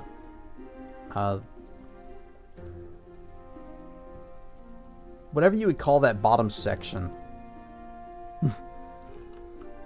There's a word for it and I'm blanking on it. I'm blanking on a lot of things.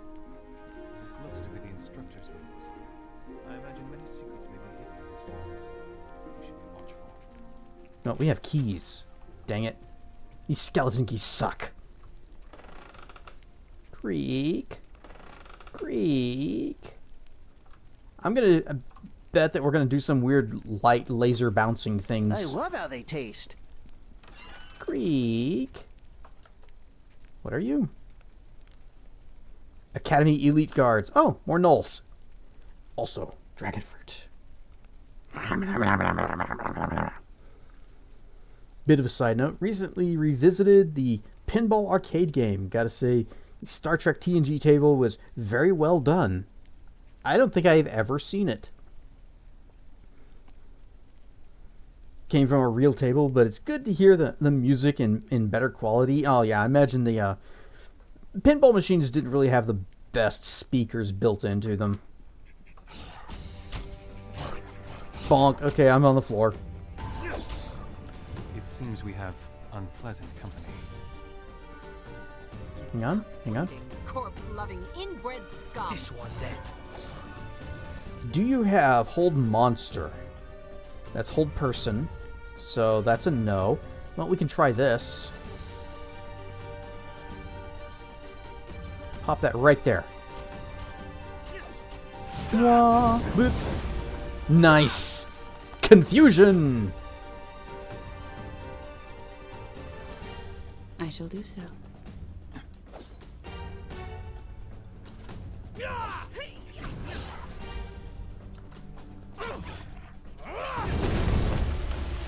Alright. Make with the bonk sticks. Alright, bye. Oh, she's dead. And Gan's going down too. Enemies have fallen upon us. You can do it! I believe in you! She is rolling low.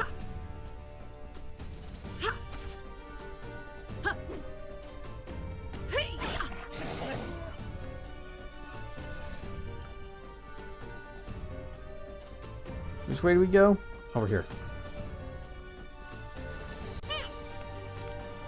Burn stuff who can! We're probably gonna lose this fight. Because, she's not nearly as good of a fighter as this guy is. Oh, what do you know? Well, go ahead and pick me up. Wait. You know what'd be funny? Yeah, you know what? It's fine. They're confuzzled. They're just gonna sit around doing nothing. Oh, that's why they're running away. It's because the club gives them fear. Right, yeah. Chase them away.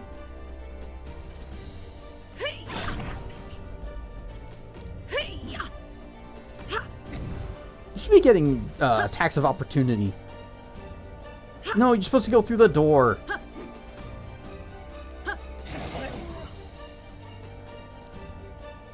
Kaylin, she's our man. If she can't do it, no one can.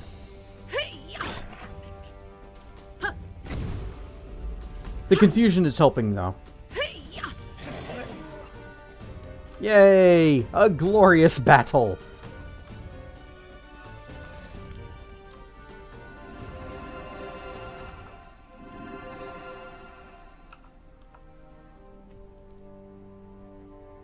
Mamnun Rara Madir.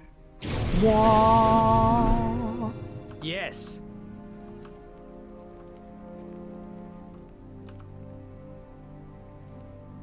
Mirror?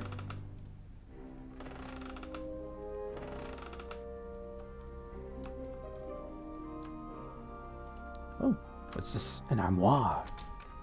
It's Kess! Croc's here. Everybody hide.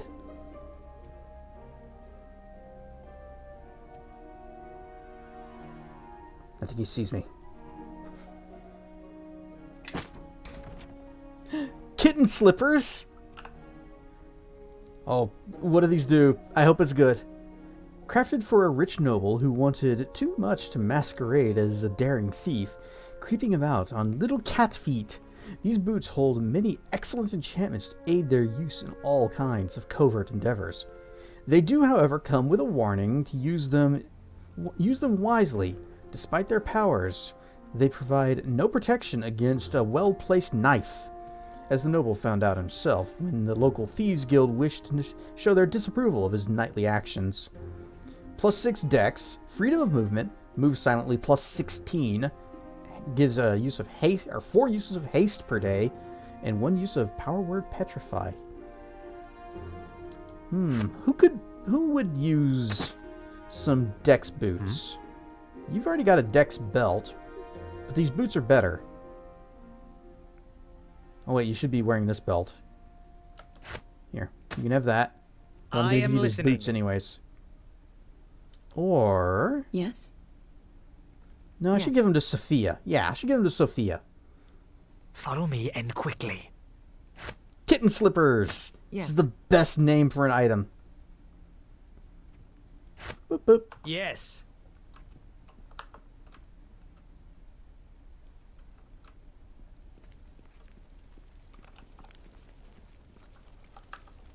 Someone got loose fur from Zeta. It's actually made of cat fur. Hopefully you don't have allergies. Inaris's keyring.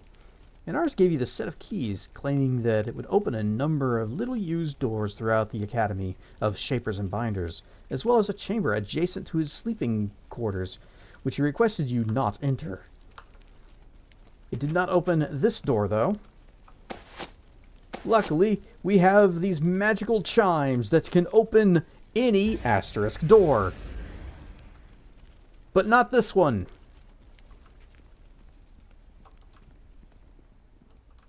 Oh, that's a long hallway. Okay, we'll go this way. Wait, we save. Suppose I could also do a little bit of buffing. Don't have any more persistent spells. They've all faded. If they're enemies, we'll go ahead and we'll do things.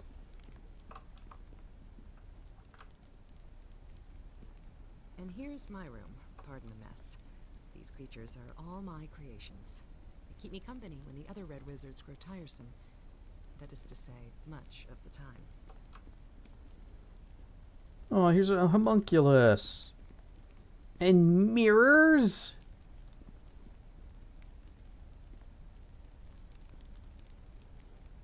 This creature is vaguely humanoid form. It stands about 18 inches tall. This is okay. Very generic description. Golem torso. Galvanized. This golem torso appears to have been treated using a specialized forging technique, whereby the piece is heated to extraordinary temperatures and then quickly cooled. The process is repeated over and over, and with each repetition the outer shell hardens until only the rarest and most refined of metals can even scratch it. Damage reduction 10 adamantine. What in the Dr. Frankenbean? Oh, we got a golem head. What? Gaze golem head. Nope, this one. A scorching gaze. The eyes of this golem head glow red, even though it's inert. Placed atop a golem, a single look could be deadly to its foes. Ad break starting soon. And blade spider. It's just dead spider.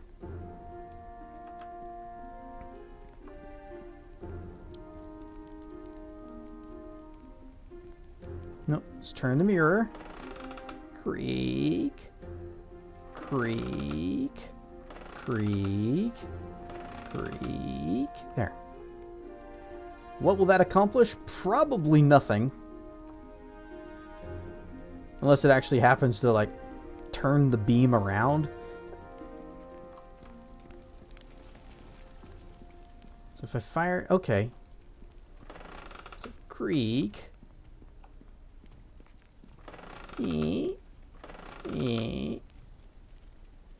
Wait. One more. There we go. Let's see. Because I got a feeling... Nope. That is not interactable.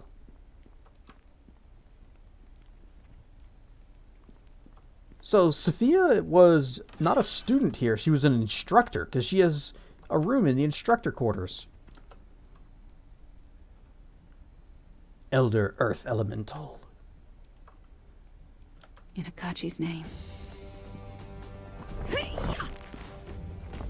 All the creaking in this house, you'd think someone would get some oil to... or something to help. Well, I'm surprised they have doors at all, considering how unhinged these wizards are.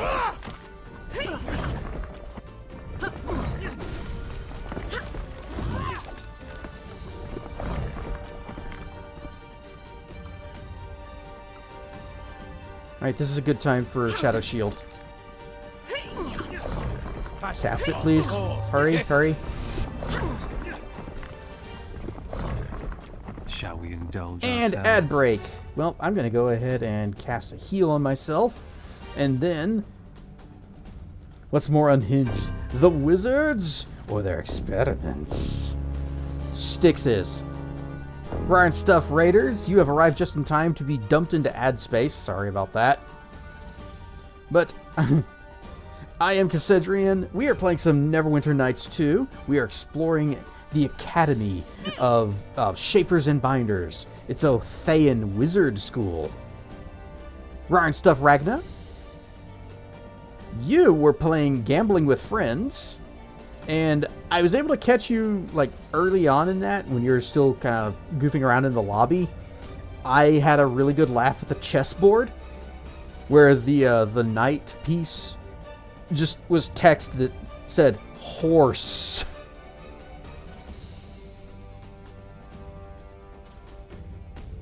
You don't have ads? Well, that's good. It's probably because you just read it in. But don't worry, Twitch will make sure that you get those ads soon. Alas, everybody else here is in ad space. Also sub. Yeah, I suppose that would be it too.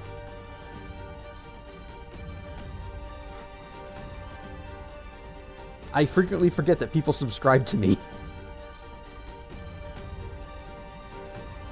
So, how is Gambling with Friends? What is that game about? It's definitely... please tell me it's not just, now we go to the casino, and we're all gonna do roulette. Yay! It's gambling, but with friends. Now, are you betting your friends?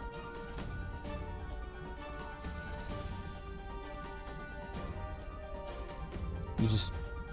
I got my dice, and I roll the dice, and oh no, I lost. Welp. Buys up. Has like a quota that you have to meet, kind of like Repo. But it's... Are you like looting places clean like Repo, or are you gambling? You can sell your friends' body parts. Oh no. Do they have a say in the matter?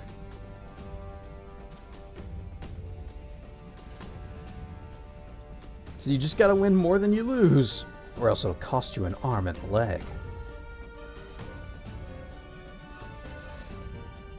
Not if you're quick about it. Almost sounds like a way to not have friends for long. Oh good, ad break's done. So, welcome back from ad space, everyone. I was just talking with Styx about this gambling game. He has a gambling problem, and we need to have an intervention. But that's for later, because we're fighting an Earth Golem. Christ, cursed shadow!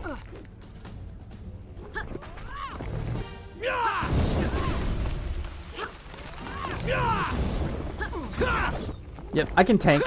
I can tank now. Main problem is I can't win! I have ouches.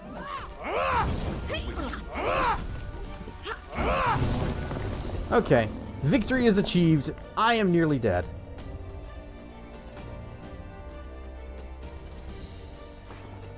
Essences, but more importantly, bookshelf. Miscellaneous small object. Book of the Waves. This book is almost slimy and wet to the touch. Ew! This is the first time seeing you since the series ended. GG to your Flyers. Boss had to don the gritty costume as punishment after losing. Too bad they ran into a buzzsaw behind the door. What? Canes or something else. Y'all put up a good fight. Didn't expect to win this round. Buzzsaws? Are you gambling with friends? Or with your lives? Yes, but buzzsaws? Hockey's changed since I watched.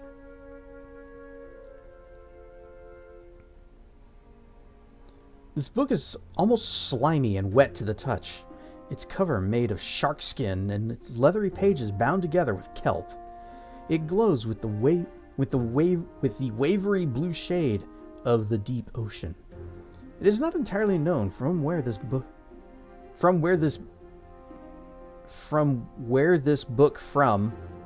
and how it was made. Some propose that a wizard crafted it to draw himself closer to the elements. Others suggest it came from the dangerous goddess Umberlee, and still more theorize it was crafted by a civilization beneath the waves to protect those of their kin who chose to travel on land. Whatever its origin, its power is obvious. It is wet. It is moist. You have a team that obliterates opponents with no mercy, comparing them to a buzzsaw. Isn't that unusual? Okay. I get Dirk Pets. That's better than a buzzsaw. They should try that. Okay, arcane spell failure minus 10%. Just having this gives can cast extract water elemental, 3 charges per use. Okay, so it's a bunch of water-based spells, but this arcane spell failure minus 10%, that's kind of cool. I'm the only one that would be affected by that, and I still spell anything anyways. So, okay. You know what? I'm just going to give this to Sophie. No, I'm keeping it myself. I'm going to keep the book myself.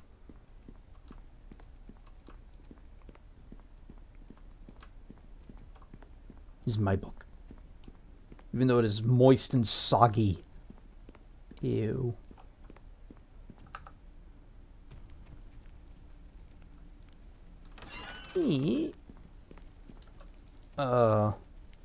Thelka.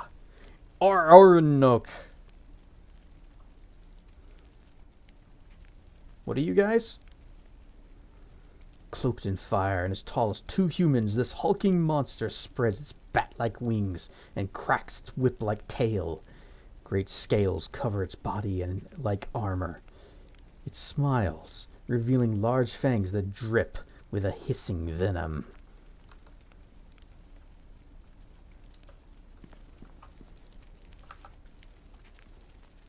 These guys look pretty hot. Hi. Look at this one, Thelka. Something familiar about him, wouldn't you agree? As usual, Oranak. Oranak, you are mistaken. We have never seen this mortal before. Not the sight, my slow-witted associate. The smell. You said, look, my developmentally stunted colleague, and so I did. But you make a point. Have we crossed paths before, mortal? I'm often confused with other spirit eaters. Maybe that's it. I know a pit fiend named Koroboros. Is he an acquaintance of yours? Koroboros? Oh, yes, in fact. We attended his demotion ceremony quite recently before we were called here. A delicious affair by all accounts. There's nothing quite so satisfying as watching an accomplished devil reduced to a bubbling, oozing mass and writhing in pain for several hours. A severe one, too. I heard word that a number of serious misjudgment on his parts reached the ears of Beelzebul himself. Well, whatever a slug has for ears. But surely you have not come to us to catch up with old friends. How might we be of service, mortal? What do you do here? We are facilitators of transactions, overseers of a small but vital subsection of the vast economy that happens to be centered here in this establishment. What my well-meaning but suboptimally competent business partner means to say is that we are in the habit of stimulating localized bartering on the premises. You'll forgive my mentally wanting accomplice for his overfondness of vague jargon. It is a natural habit that comes when one spends eons negotiating and drafting bargains. Put simply, we're here to trade. You're here for the unclaimed souls that the Red Wizards extract here, correct? How astute. Yes, typically souls filter down to our realm on their own upon death, but this institution has tapped into some of our methods. It's created stragglers. We'd prefer to simply take them, of course, but certain prior agreements force us to seek them in trade. What transpires here is a mutually beneficial exchange of resources. The Red Wizards receive funding for their little school, and in return, we receive a stipend of souls from their stockpile. I want to buy something. We aim to please. Yep, just straight up regular shop. Belt of Cloud Giant Strength. Plus 8 strength. What's my current belt? Stone Giant. It's plus 6. Buying it. Mine. And I cannot carry this weight and still move. I just increased my strength and you're complaining about carry weight? These are big fellas. Yes, they are. Finch's comforting cloak. In the early days of his travels, Finch found Marion, a monk of Torm, protecting a fellow group of travelers from a group of bandits. After helping her fight them off, he agreed to walk with her a ways further. After they traveled together, the two became close friends, and Finch found himself... Wait, Finch? Wasn't that the same name that the guy we had the fancy talking hat? Finch found himself falling in love with the young monk. Knowing that they would part ways soon, and that their chosen lifestyles would never match, Finch gave Mariam his magical cloak, his most prized possession. The night before they were to arrive at their destination, they were attacked by a group of Malorite beast cultists, and the two fought vainly against the greater strength in numbers. Finch fell before their assault, gravely wounded, but Mariam gave her last strength to save him, fighting until all their enemies had been slain. She then gave the dying Finch back his cloak so that he could benefit from its magics, and perished immediately afterwards. Finch did his best to try and have her fellow monks resurrect her, but they only told him that her spirit had been taken into the very court of Torm, and that they could never undo such great honor. Racked with guilt and his unspoken feelings, Finch sold the cloak to a merchant and gave the money to the church, and again went on his travels, and sung of Mariam only once since. Plus 15 hit points, immunity to fear, and acid and fire resistance. Anybody here need a cape? Yes. You've got the Durthan cape, which just gives spell slots and some immunities. That's good. Yes. You don't have a cape. You can have this. I am listening. Look. Buy something. Buy something, will ya? Give me the Finch cape. Here you go. That's for you. Headband of Intellect plus 8. This is plus 6, isn't it? Yep, buying that. And you can have the old one. Nymph Cloak plus 8. Robe of the Archmagi. Let's see. Kukri. Longsword plus 5. Raw Bane Blade. Oh, it's a battle axe. An artifact held in high regard by the Grey Orc tribes. This axe was supposedly the very weapon used by the orc god Gromosh to kill the Mulharandi deity Ra in a great battle. Though time and wear have leached some of the power of the weapon, and whether or not the legend of its use is true, the magic in this battle axe remains strong, and it imbues its user with some of Gromosh's own vicious nature. It is a plus 7 axe, minus 3 armor class, but big crits. Rune-scarred greatsword. This sword bears ritual carvings all up and down its length, mimicking the marks of the rune-scarred berserkers who have wielded it the most. And, like them, marks and nicks from wear and long use have blended into the body of the blade. Plus 7. Decreased armor class 2. Plus 5 dex, plus 3 will, and lets you cast heroism a couple times. If I used a greatsword, that wouldn't be too bad. Avasculate! I think we have all these spells. Ring of Fortitude, Ring of Magic Defenses. Plus 2 Spellcraft, gives some magic resistance. Ring of Sorcerous Power, only usable by sorcerers. In other words, junk. Talisman of Pure Evil. Bowl of Commanding Water Elementals. This thing just keeps finding its way back to us, doesn't it? Oh, Brilliant Spirit Essence. Yeah, I'll buy that.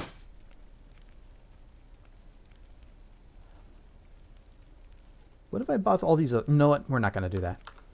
Do you sell the same things? I'd like to buy something. Okay, yeah. Boots of Striding plus 7. I'm using the Boots of Striding plus 6, but would I benefit from plus 1 on that? No, I wouldn't. Okay.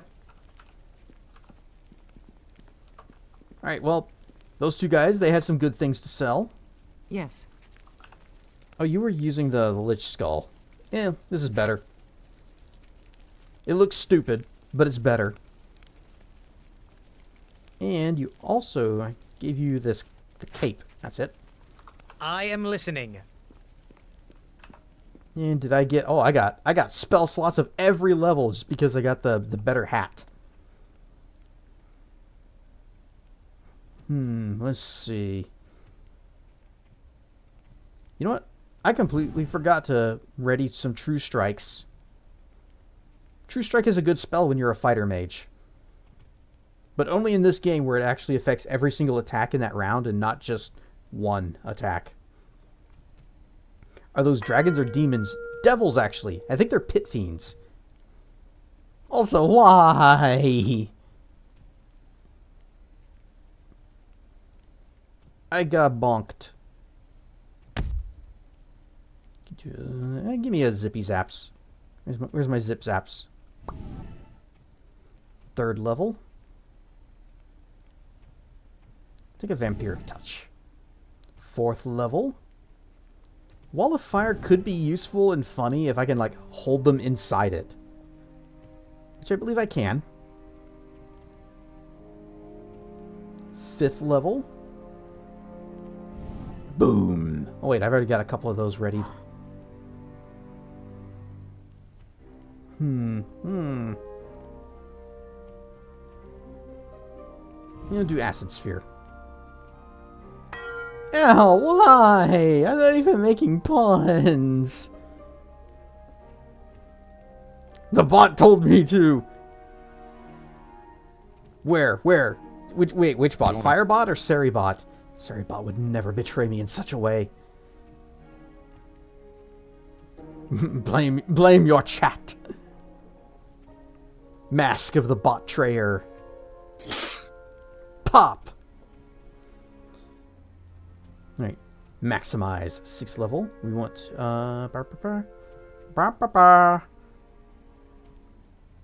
anything better? What about an underextend? By fire and by blood, I join with thee in the order of the flame. See, that's what was supposed to happen earlier. Croc throwing down his gift sub for Zep. Enjoy the ads and the emote-free viewing. I just love dragons. Dragons are pretty great. In fact, I would say they are the greatest.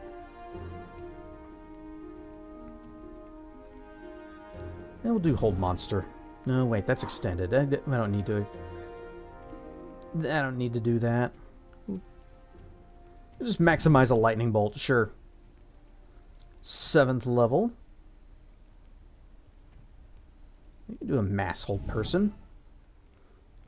8th level. We'll do no wait, that's still. We don't need to, well, actually we do need to still it. Oh, that's right. I do need to still spell everything at 7th and higher.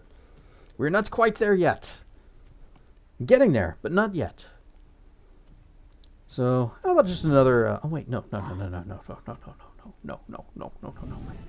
Missile spam. 8th level still spell.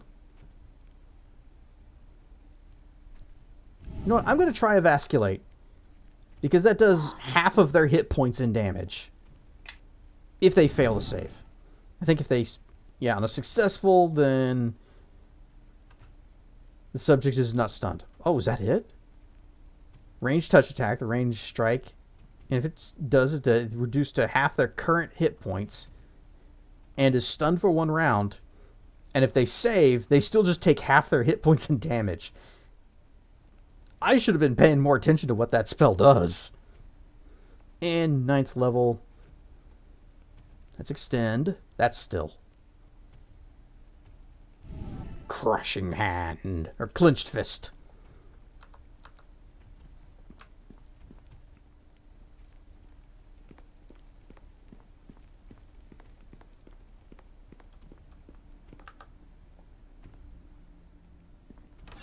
Greek. I don't actually know which door the guy told us not to go into. So we're just going to hit them all. Knoll Grip. Used primarily by the vicious gnolls in Thayan employ, this massive and deadly weapon has one major focus: kill your enemy and take the life from them for your own uses while you do it. It is a +8 war mace with massive criticals and 2 vampiric regeneration.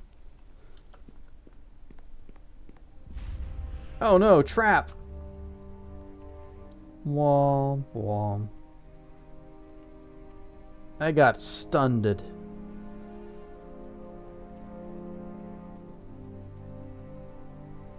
Not that it matters that much. We got regeneration.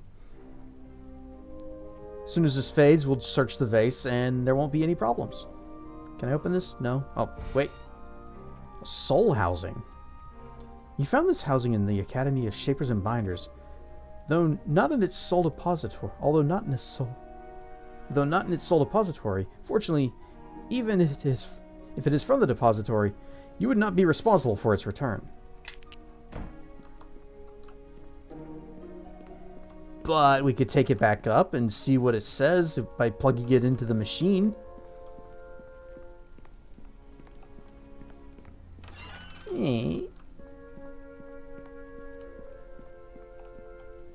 Bookcase. A chest. I think this might be the guy's room. That bookcase is a bit suspicious.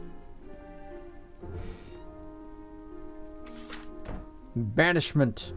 But is there a... Looks like there's a door behind it.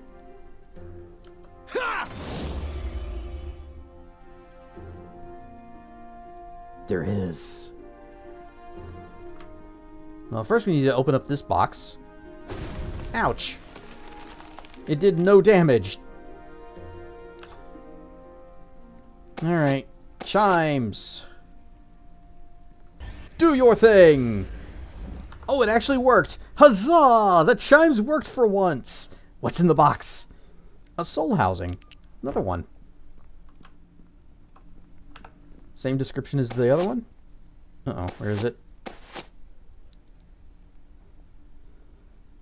Same description. Greek.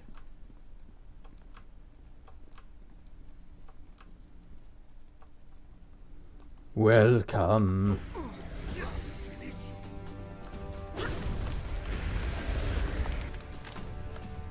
What? Oh, etherealness.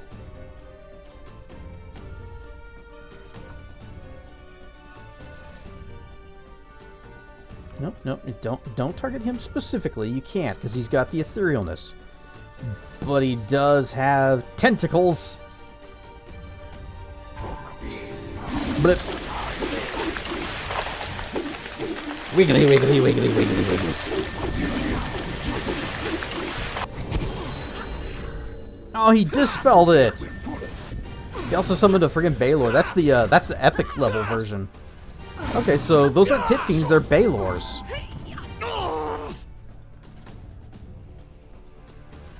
Can I like target him specifically? Not the demon guy, the wizard. There you are.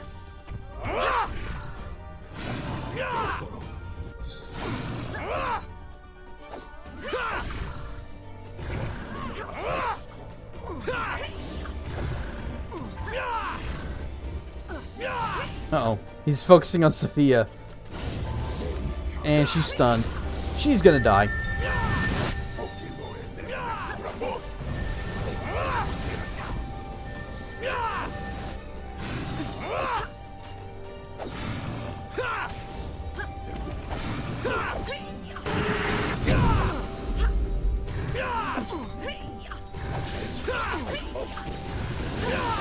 We are making many friends in this place. Oh, that's a level up for me. Welcome back, Gan. Thanks for participating. Binder's robes. How skibbity. Dragon fruit, my favorite. Perfect to celebrate our great victory over a random teacher who we lied to and said we would not come into his secret room.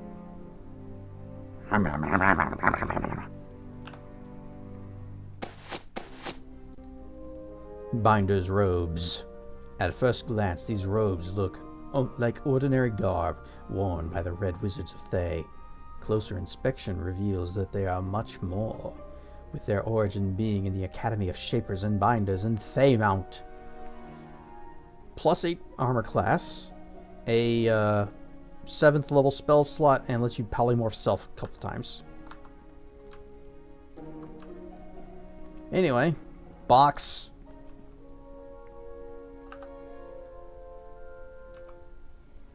See, we are at 25. So I'm thinking for the remainder of our levels,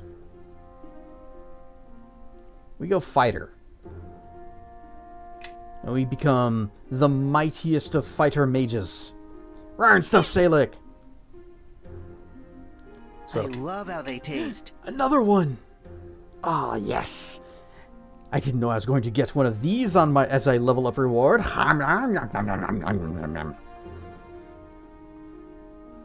Diplomacy. Oh, can't diplomacy. Intimidate. Law. Spellcraft. Taunt. Not tumble.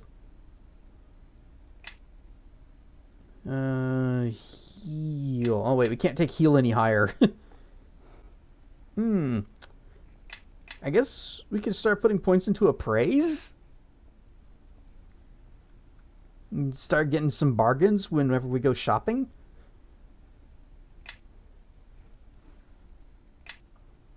Dang, no feet picks.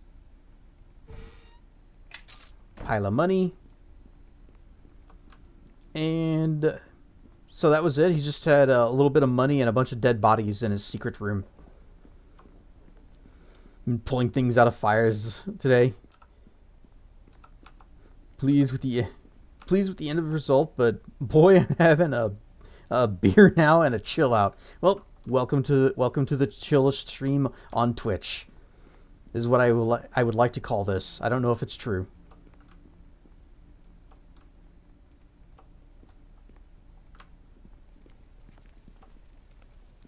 But we have a chill time here. Ooh, potion of heal.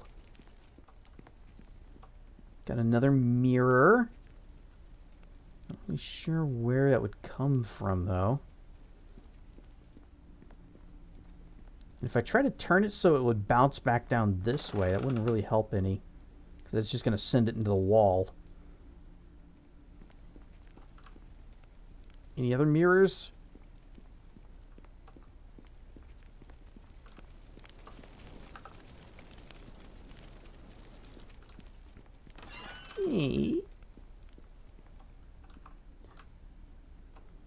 Sleeping like a bebu. Or beb2.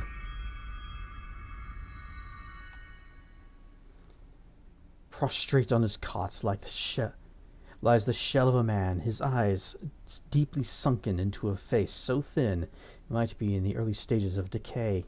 His skin is grayish white and bloodless, and were it not for the labored rattle of his unsteady breathing, he would easily be mistaken for a corpse.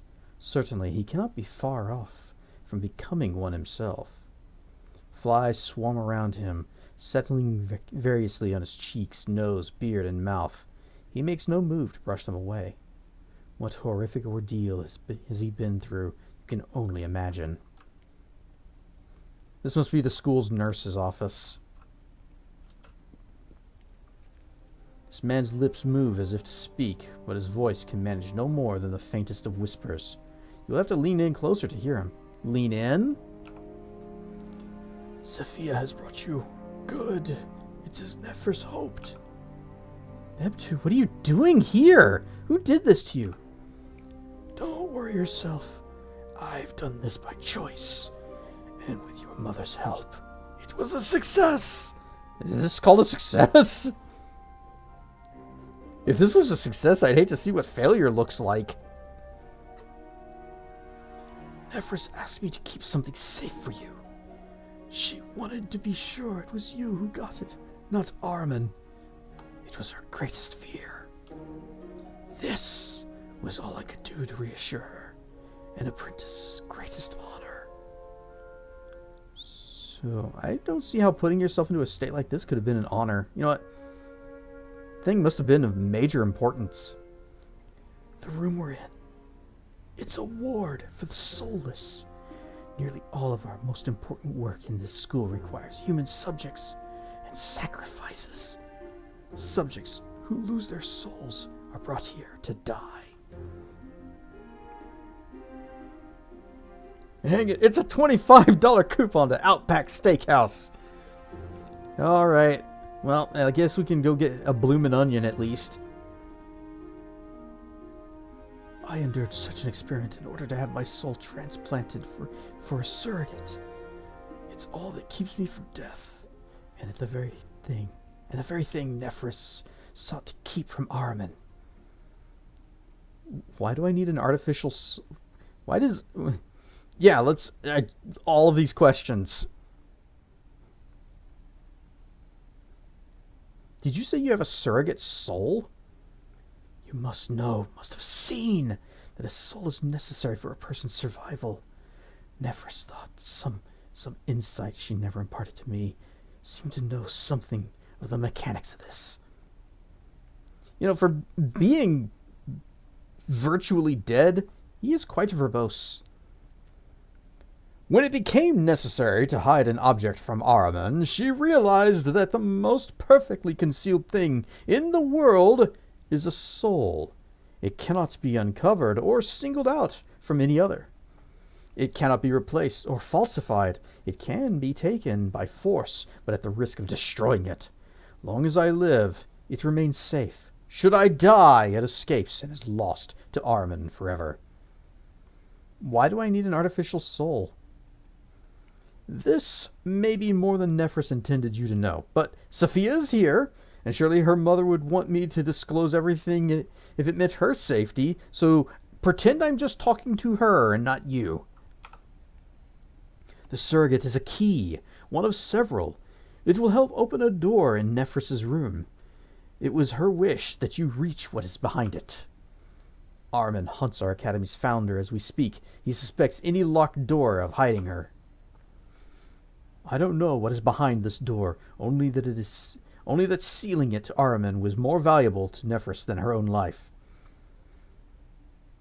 Can the surrogate be claimed without killing you? The surrogate can be displaced. My original soul has a natural affinity to my body. It will re-enter on its own, and the surrogate may be extracted. You would need to locate my soul and bring it back to me. For my own safety, Nephris did not disclose its location to me. But she was fond of hiding things in plain sight. I would expect her to have hidden it in the soul depository. For you, it would simply be a matter of identifying it. There is a vessel there that's... Okay. So we're going to have to reread those souls? How will I know which soul is yours? There's a viewer of sorts. Yeah, that's... we've seen it. How will I know which of them is yours? I wish I could tell you more, but naturally, I have not the opportunity to view it myself. I suppose you will find it, and certainly know it when you bring it near me. But we can only take one soul out at a time. I'll return with your soul. Have you brought my soul? I was clicking past you, because I want to go over here. Look, there's a guy back here. Hey! It's our buddy! Challenge rating effortless. This old man's eyes glow with a gold-red luminescence, as does the latticework of tattoos covering his forehead and face. Bald and weathered by the years, Amon Jarrow's booming voice is commanding and determined, while he lays in bed unconscious. One comfortable with giving orders to captains, generals, kings, and demons.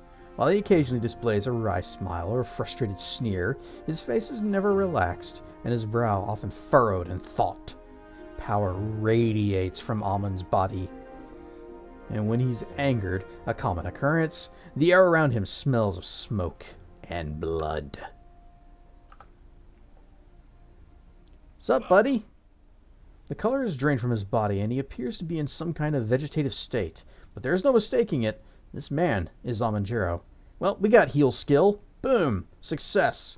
There are no signs of any ailment that you know of. However, your desire to feed off his life force remains unusually restrained.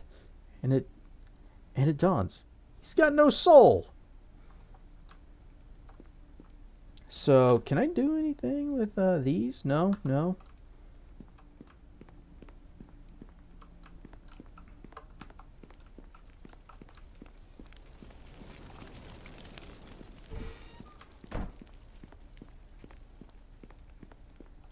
So, is there a way to wake him up and get him back in the team?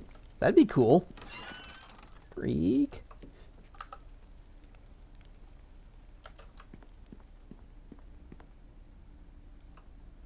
Big bookcase. It has exactly 2 scrolls on it. Touch of Idiocy and Power Word Petrify. Scribble it and scribble it. Oh, well, we had one of them.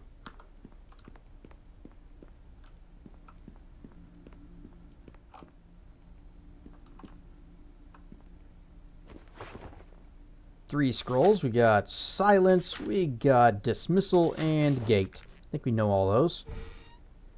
Stout Golem Legs. Immunity to knockdown, immunity to critical hits. These thick legs. They're not only sturdily built, they are designed to have a low center of gravity, allowing the golem they belong to absorb heavy blows without the loss of balance or relaxing defense. How did you critically hit a golem? Creak. Creak.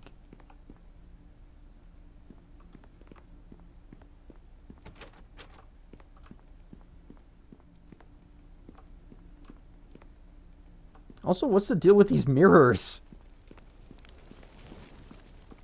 I wouldn't even have a way to bounce a laser through this door to get to that one. Assuming that's even what we were supposed to be doing.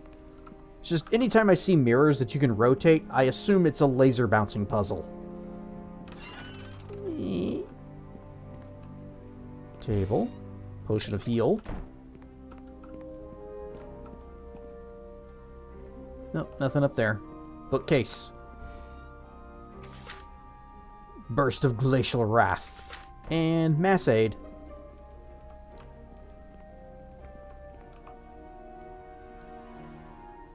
The ornamentation on this mirror is precise and intricate, the work of an obviously skilled artisan. It's probably quite expensive.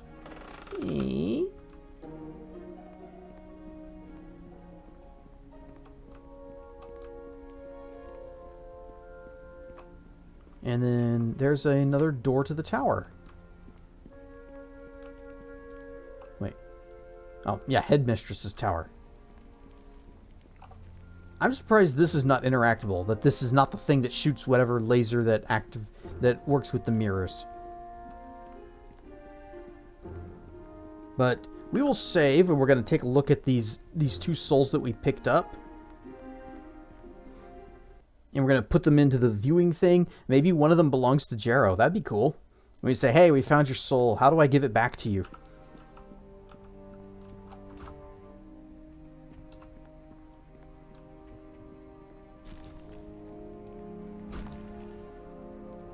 Oh, we could also do the golem fight. Since we got all of the pieces. Pieces of golems. I was always curious how such things were made. Well, you're about to find out, Gan. Because we've got the head.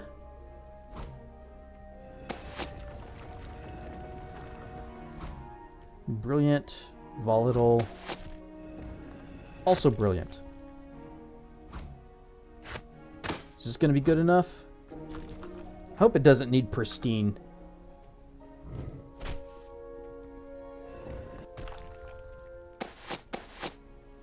See, that's 5 volatile spirit essences. Just wondering.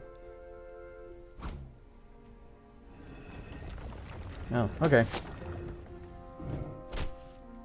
You know, we have exactly 3 brilliant spirit. I want to save, do an actual hard save here. So that's Act 2, 8. Go Lim. Go, Team Lim. And if the reward for this is dumb and stupid, then I'm not going to bother with it. And instead, what does Swift Boots do? Just +4 dodge modifier and haste. Okay, haste is actually good. So, all right, here's our golem. Oh, we get to name it? Sophie, is there anything you can do to make the golem more effective? Certainly, some of the enchantments I used to animate Kaji might work on this golem. Give me a moment, I'll see what I can do. All finished. The golem should now be a little more resilient. Name your golem. Oh, we can name him? Okay,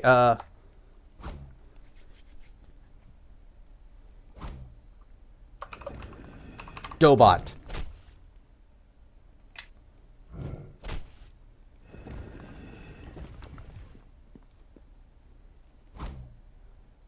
I have a golem and I want to compete. Glad to hear it, friend. Let me think about who I can match you up with. Well, you'll have to start from the bottom, and that means you'll be up against Hollow Hamadi. Not a very powerful golem, but it can take a punch or two. Entry fee is 2,000 gold. If you win, you get an additional 2,000 gold. Yeah, sure, do it.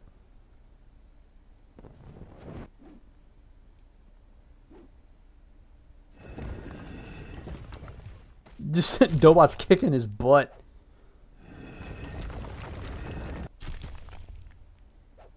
Uninjured.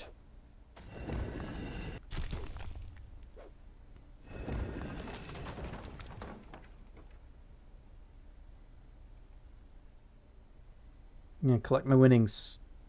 Can't tell you how sorry I am to hear that, but business is business. Here you go. I'm Golem and I want to compete.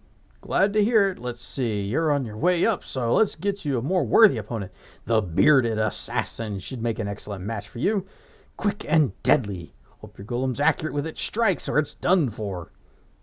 Let's start the fight. My golem has haste.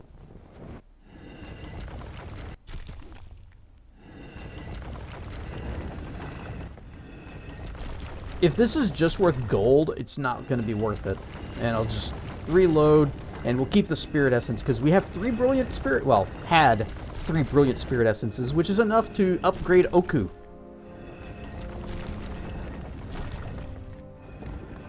Dobot, still unharmed. He is the best. He's got his eye laser.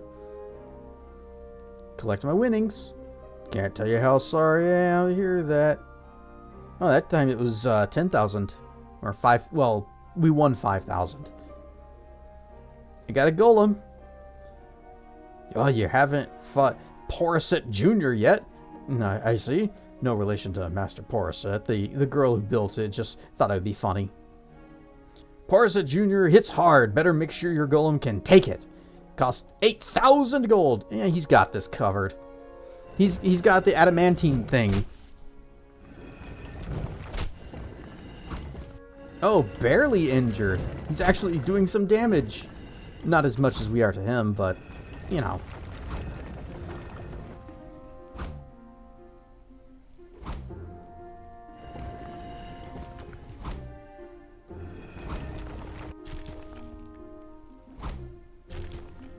Bonk.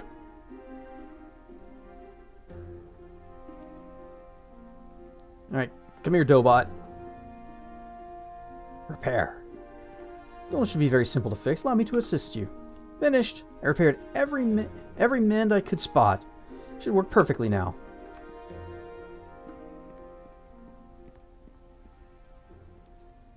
Winnings. And, you know what, we'll go ahead and save.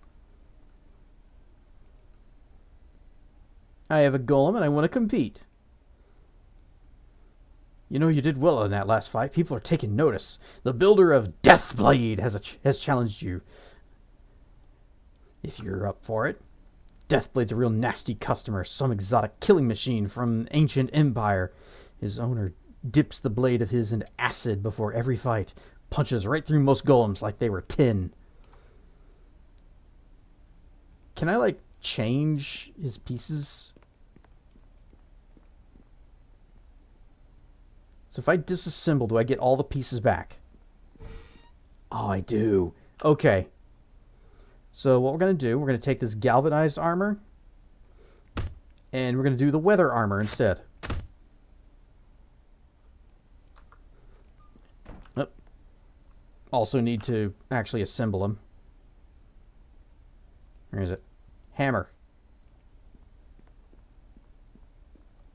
Okay, good. Yep. Try that again. Golem. Sophia, can you do anything about this guy? Yeah, sure. Just like the last time. Y'all better. And name the golem. He is going to be Dobot Mark II.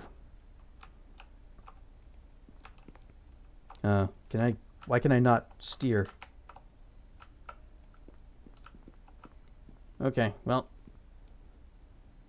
I've got a golem and I want to compete. Yeah, we're ready to fight Deathblade. And we've got acid immunity.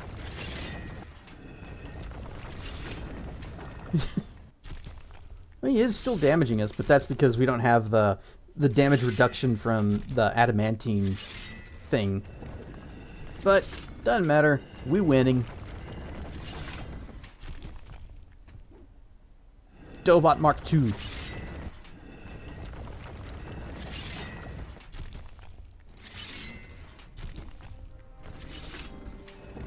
Come on, just finish him off already. Use your eye laser. There you go. See? Just use the eye laser. He got hurt. So we're just gonna... Well, we'll wait on that. We'll wait to take him apart.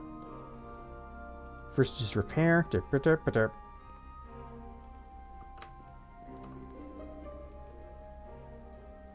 I'm here for my winnings. Big money! Big prizes! I love it! I got a golem and I want to compete. Expecting to be quick was mistake number 2. Expecting anything was mistake number 1.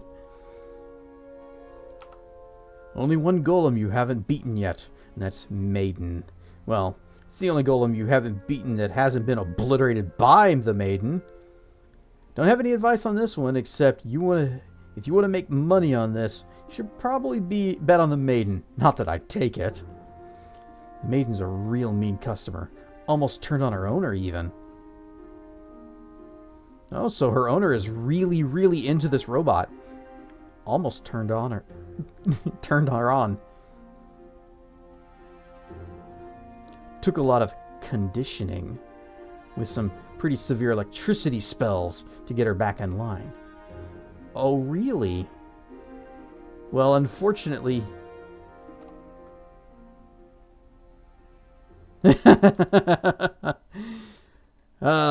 Flaming Ice Dragon, would you like to retype that?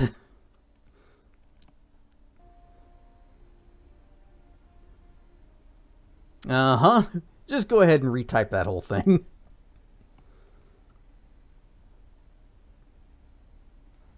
I am not going to allow that one. I'm actually going to go ahead and bip. That was a very unfortunate typo you had there.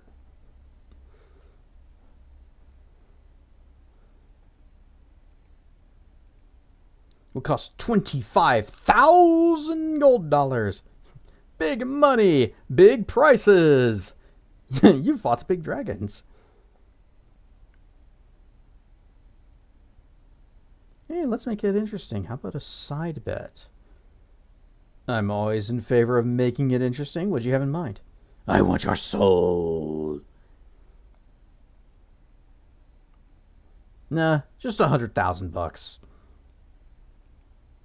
Deal. Easiest money ever made. Ready for the fight? Be right back. Where is... Can I actually look at Maiden? Or no? I'm going to guess no. Well, we saved. So... I'm sure Dobot Mark II's got this handled. Golem, want to compete? Yep, glad to hear it. Yep, words, Maiden. Side bet. Big money, big prizes. I love it.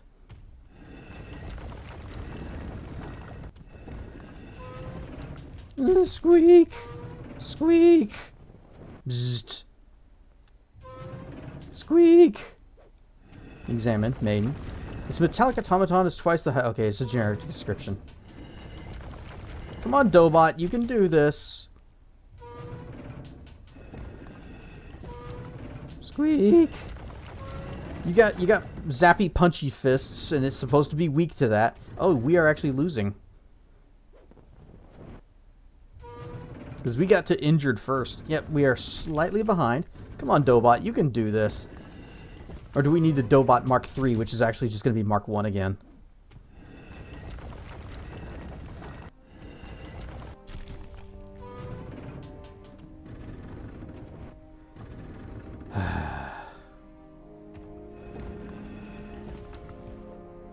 Yeah, let's just reload. We're just gonna reload. I'm gonna switch to the defensive adamantine resist armor.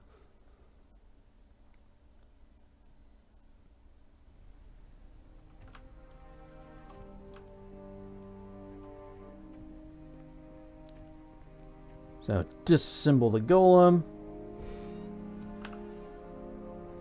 Take that one off. Put this one on.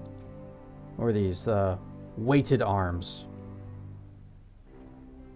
+3, damage +5, bonus feat improved knockdown. Oh, But I think we're really they want us to do this. They want us to do the punchy fists and do the zippy zap damage. Or are they trying to say that it's resistant to lightning? No, because it's said that you use the lightning or the electricity to get it in. I keep forgetting. I gotta make the golem.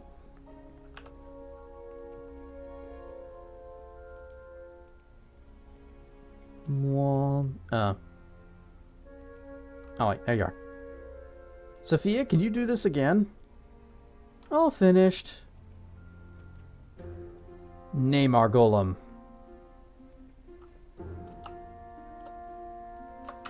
Dobot Mark III, which is actually Mark I again.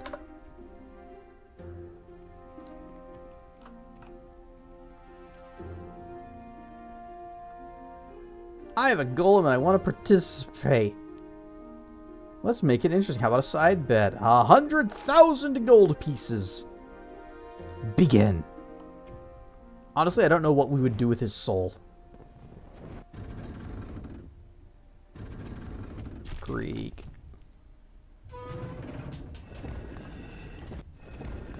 I got a feeling if I gave him the improved knockdown punch, it wouldn't really help against this guy because there's a bit of a size difference here. But it's fine. I think we are winning incredibly slowly, but we are winning.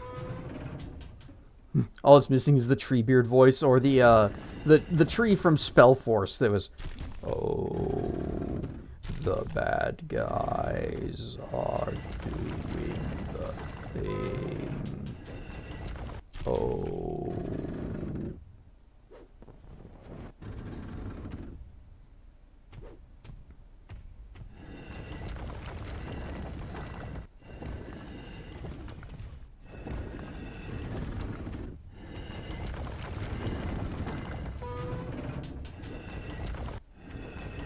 Now, if only I could just haste the game to make it go faster. We've got this in the bag. We're not gonna lose this fight.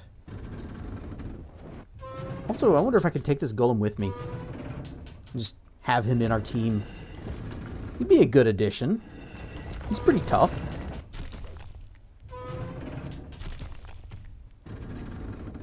Can't see what his health number is.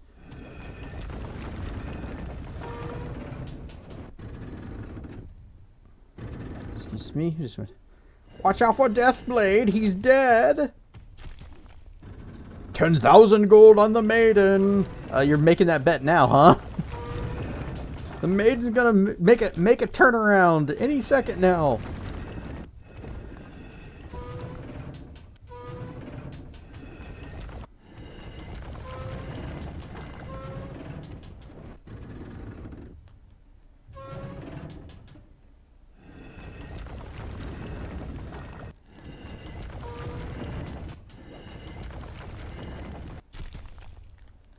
You think it's called that because it was made in Thay?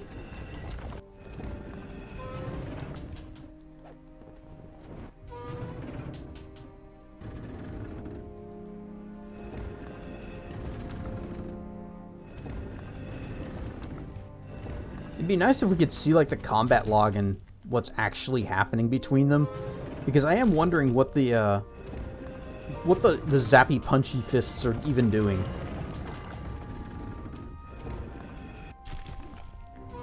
Come on, use your eye laser some more. It's really good.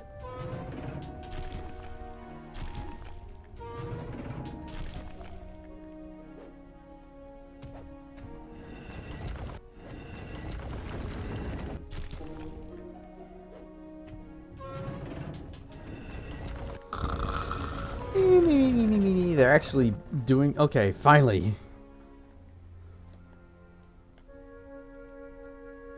Look who's back. Pay up. I can't tell you how sorry I am to hear that. XP granted for building and training a champion prize fighting golem.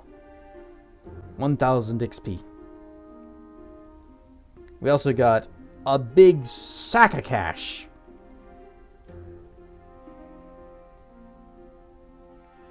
Okay.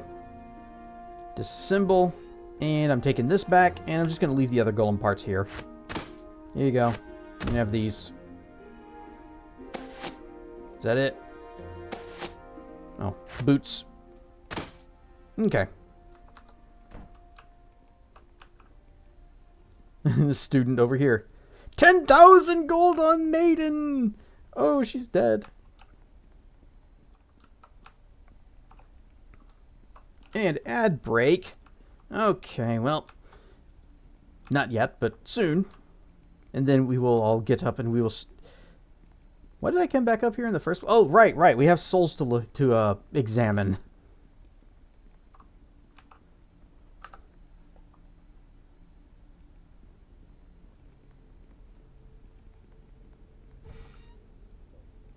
All right, we got this fragmented soul.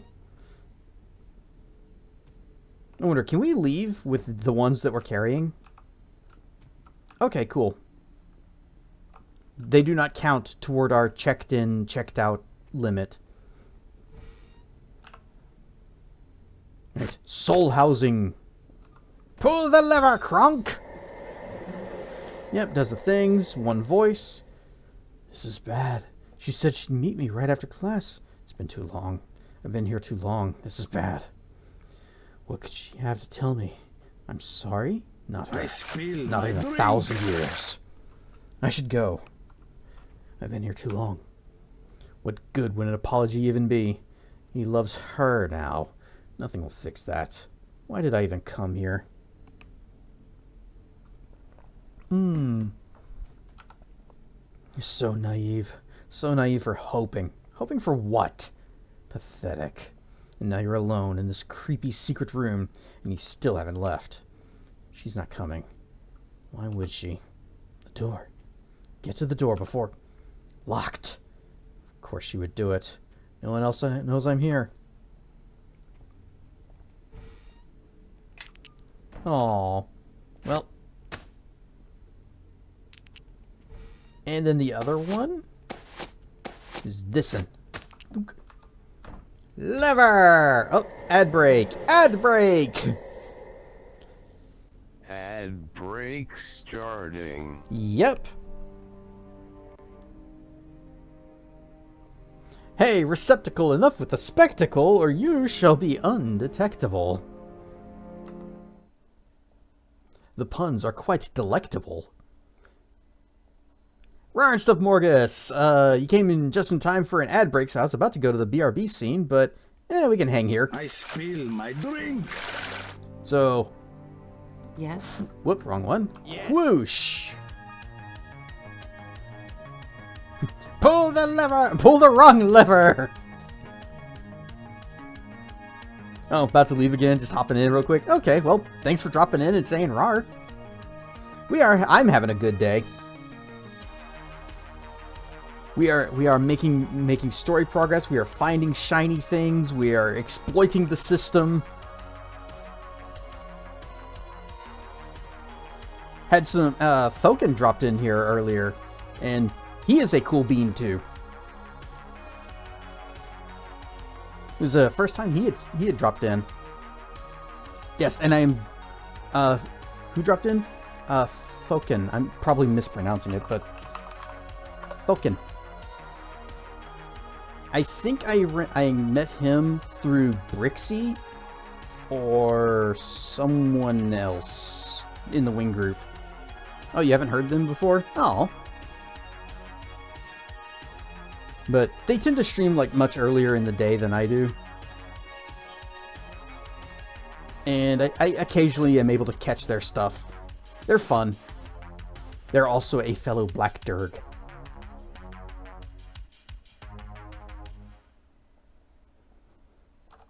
But it's always nice whenever you hang out in somebody's stream and then they come check yours out. Also a Black Durg, but Wyvern still counts. Wyverns are cousins to Durgs.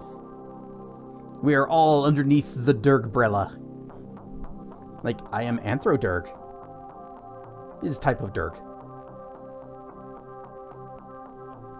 In much the same way that Zavarius, someone in his stream called him a Durg, and he's like, I'm a Falcon. And I'm thinking, still Durg.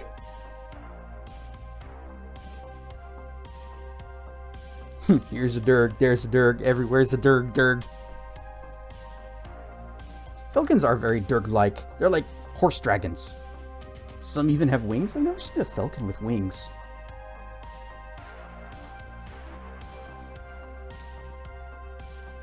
But makes sense. It's rare though.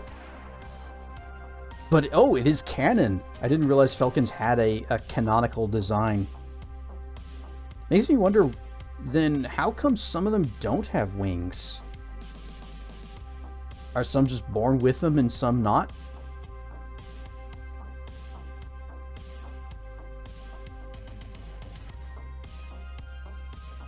Ooh, what's this? I got a note thing that I probably shouldn't be paying attention to while on stream.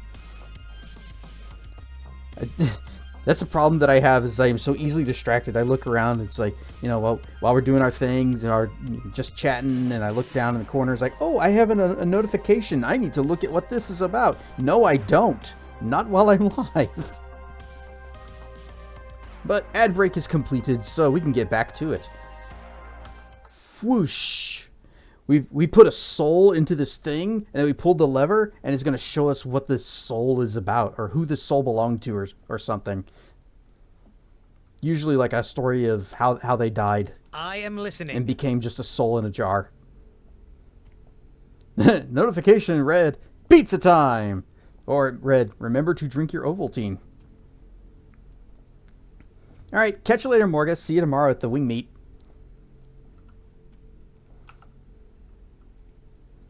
Voices, yep, A gift from your darling admirer. The first of many, I'm sure.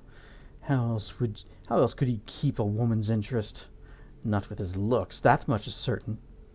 His looks, his stares, like I'm not even human, like I'm a slave, or a cut of meat. What is this sick fascination with the girls he teaches? He's probably never even been with a woman. Why else the stares? Why else the awkwardness and the strange gifts? Keys. Who gives a woman keys? Still, it is a gift. And there will be more, especially if I play him right. There will be other advantages too if I don't lead him my way, someone else will. And there's this key. Why can't I use it? Does it lead to something that I can use against you? Something valuable?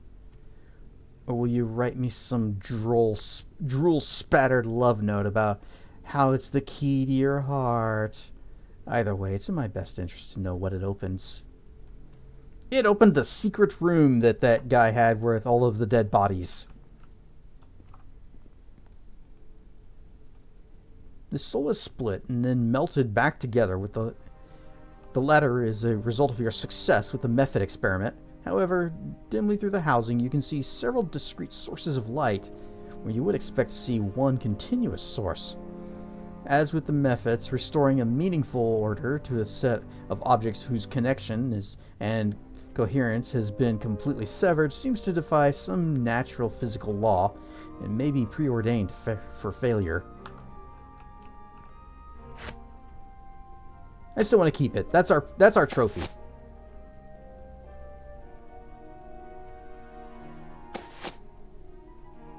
Where is... Oh, wait. I know where it is. It's in here.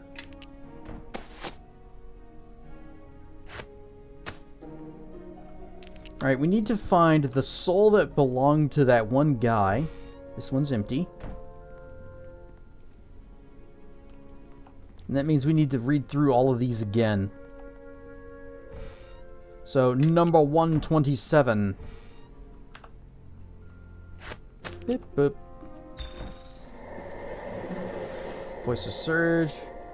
Yes, no, by now. I'm practically told him could have tattooed it on my forehead. Maybe I will when it's done. I'm on the right. Yeah, this is the guy. This is the political guy who gets stabbed and dies. So, it's not him. Let me just pop this on the floor over here.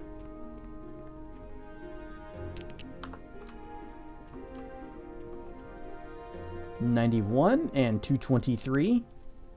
Grab both of those.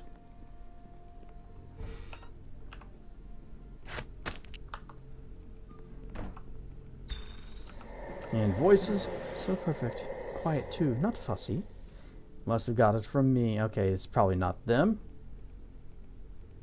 Do you hear the quiet noise? I made a thing.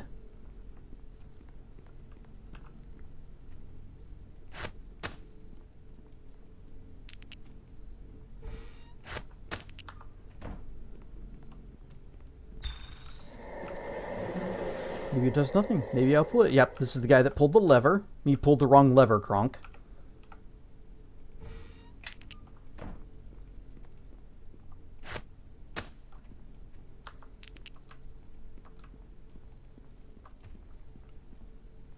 Nope, no souls there. No souls there. That one is 346. I've got a good feeling about number 346. Especially since I think it's the last one.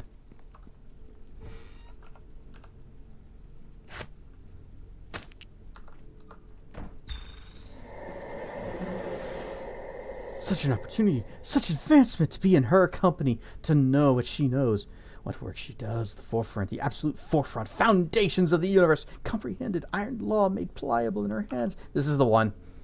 I can never disappoint. If I commit to this, to her, it must be all of me. All of me, for she who understands, for she whose soul is wanting as my own. The light above the receptacle flashes and does the things. This is insanity. Only a fool would consider it. Is this what I am?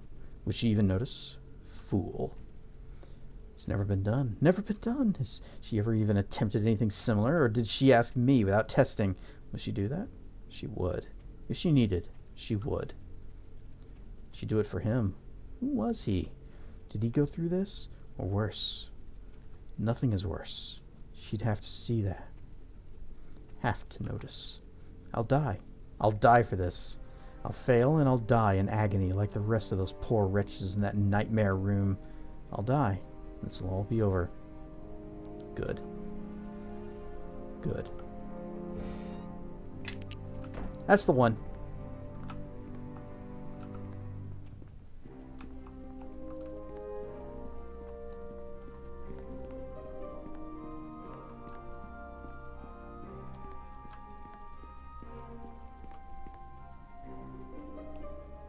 Go down.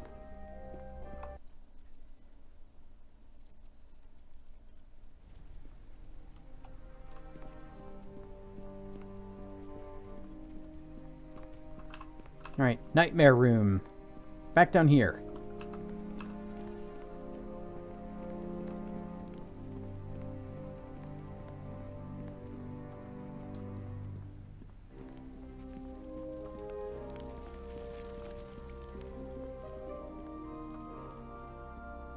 Hey, brought you a soul. I think I got it. Yes, I can feel it now. Its warmth is familiar to me. If I could just drink it in. Ah, such relief. I have existed as a shell, come to know the despair of I emptiness. spill my drink. Drink it in! Ah, such relief. I have existed as a shell, come to know the despair of emptiness. I was not prepared for it. But thankfully, Zep has given me the hydration I required.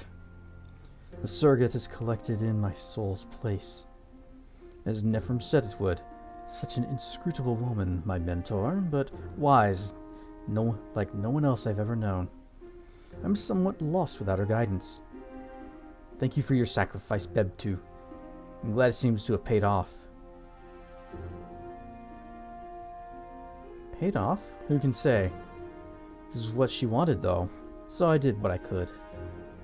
Before I forget, take this to deposit to the depository caretaker.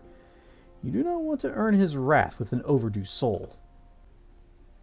You should return to your task at hand. The longer you stay here, the more likely you are to be stopped, and all this will have been for nothing. Perhaps it is anyway. A promissory note. Signed by an instructor at the Academy of Shapers and Binders, this note may be presented to the caretaker of the soul depository.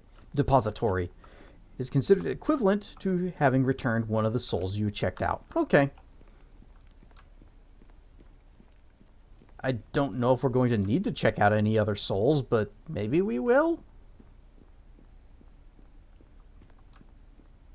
Oh, wait. We never opened this door.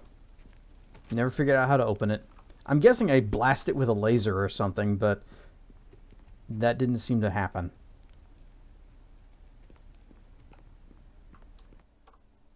Doesn't seem to be a way to fire a laser.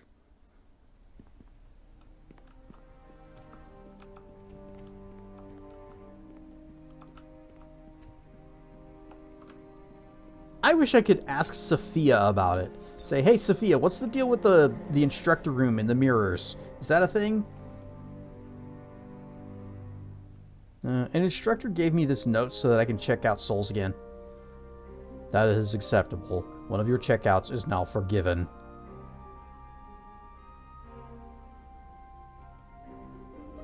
I don't know what I'd do with the others, though. None of the other souls that we saw in there seemed like they belonged to Jero.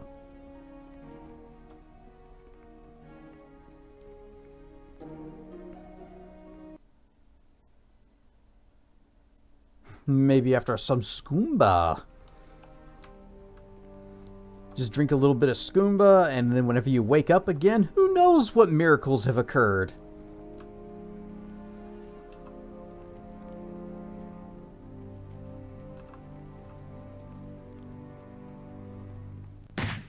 You drink or smoke skoomba? I think you smoke it, but then again, there's that one book that's like Confessions of a Skooma Eater. So maybe you I am not an addict. I can quit anytime I want.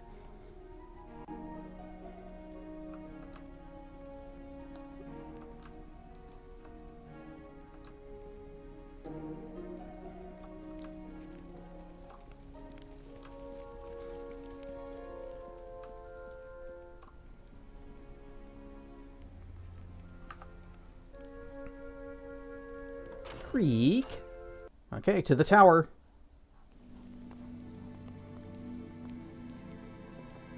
He'll tell you he's had enough when he's had enough.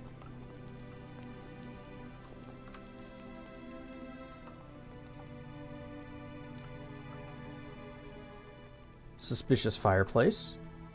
Oh yeah, I should just be... Yeah, I want to save before we talk to Sophia.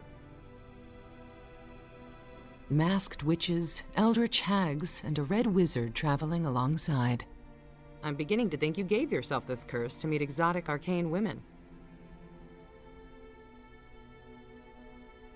It's not my fault that hags and witches are so desirable. I only devour spirits for you, my dear.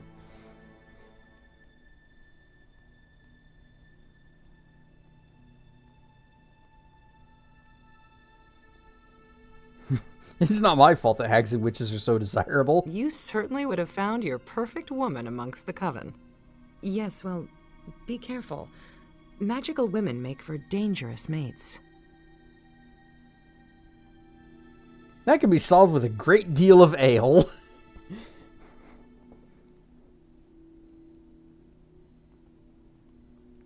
So, I can see where this banter is going, and you should know there's someone else.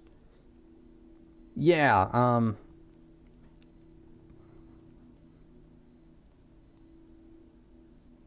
save early, save often. All that's missing is a dragon. Oh, wait. There are never dragons missing. They're very green and blubby.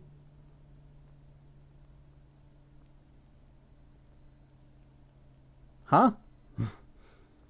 And Stevie Nicks?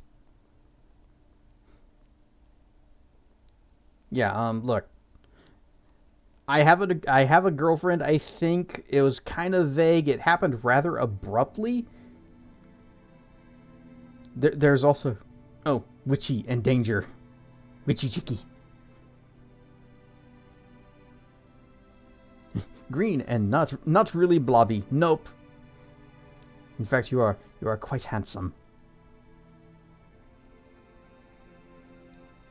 I'm blobby and proud. Wave the blobby pride flag. Yeah, I have a druid girlfriend. Someone else? Spoken for. If you were being flirtatious with me, you should know that there's a woman by the name of Eleni who is waiting for me. I see. You've been stolen away from your homeland, and I'm not surprised that there is someone waiting for you to return. But you're being a little presumptuous. I have no plans on stealing you away from this Eleni. Listen to us, bantering like lazy students. I've been meaning to ask you. I realize that dreams are a rather personal subject. However, if you're willing, I'd like to hear about the dreams you had with the Coven. What were the dreams about?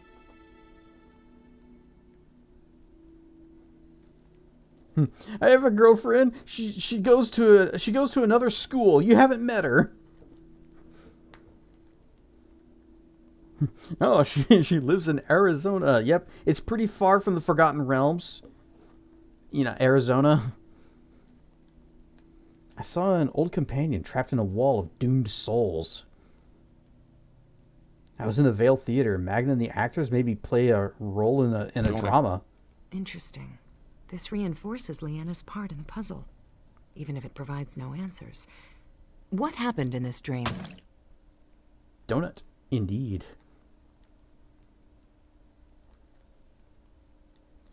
It was a snake in a sweater, and he's rolling a big donut. Donut, indeed.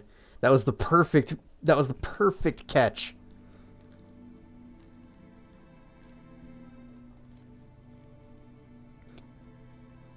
But I think Croc might have hit the Skoomba a little bit too hard too. I was told to take the part of the betrayer before the god Merkel apprehended me. Merkel. The old god of the dead. Kellamvor now rules in his place. This stream is amazing. You guys are what make it great. I am just here to be the dragon you throw things at. A Demilich, a dragon. I don't remember there being a dragon. And this, oh. Okay, yeah, there was somebody else that was like a dragon in human form. And a celestial told me they would wait my return in the opening of a door. That's a curious trio. Those are three creatures that rarely get along. I wonder if they were images of actual beasts or figurative symbols. And then the audience attacked me. Thespians can be so disagreeable. I wonder if their attacks were part of the play or due to your acting. Hey! I am an okay actor. That's all I can remember about that part. What were the dreams about? And then, let's see. Yeah, I saw it, and I saw a red wizard. Oh, well, which happened first? Was it the Wall of Souls or the red wizard? I think it may have been the red wizard. I saw a wizard in red. She looked just like you. And Ahriman was there. And you were there. And you were there. And Croc was there. Really? Was she me? Did she recognize you? Call herself Safiya? And what was Ahriman doing there? I didn't catch the woman's name, but she spoke to me as if she knew me well. Oh, well, did you two... I mean, she spoke to you in a familiar fashion, but you didn't get her name? It wasn't that kind of dream.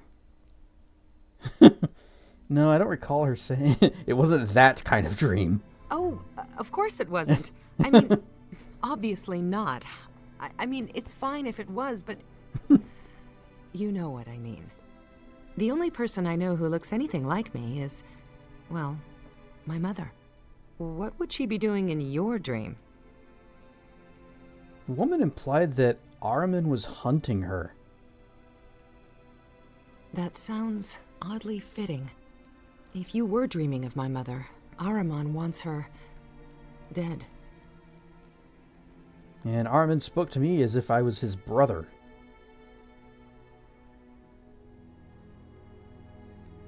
What? Brothers?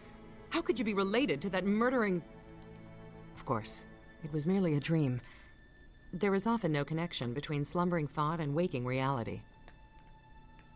Ahriman was waiting by a gate. He said it was where he stood with someone called the Betrayer. Who could that have been? We don't know anything about him. That epithet, Betrayer. I know I've heard that before, but I can't place the memory. It might be because you weren't in the party whenever... No, wait, you were totally with us. We know about the story of the Betrayer. We went and talked to the priest in Kellamvor, and he told us about how the priest of Merkel said, I don't like this stupid Wall of Souls, I'm going to tear it down. And Merkel said, no, you're not, I call you Betrayer. That's where it came from. You were with us when we heard the story. This cast, it might be kind to get some detergent to clean off that dirty mind.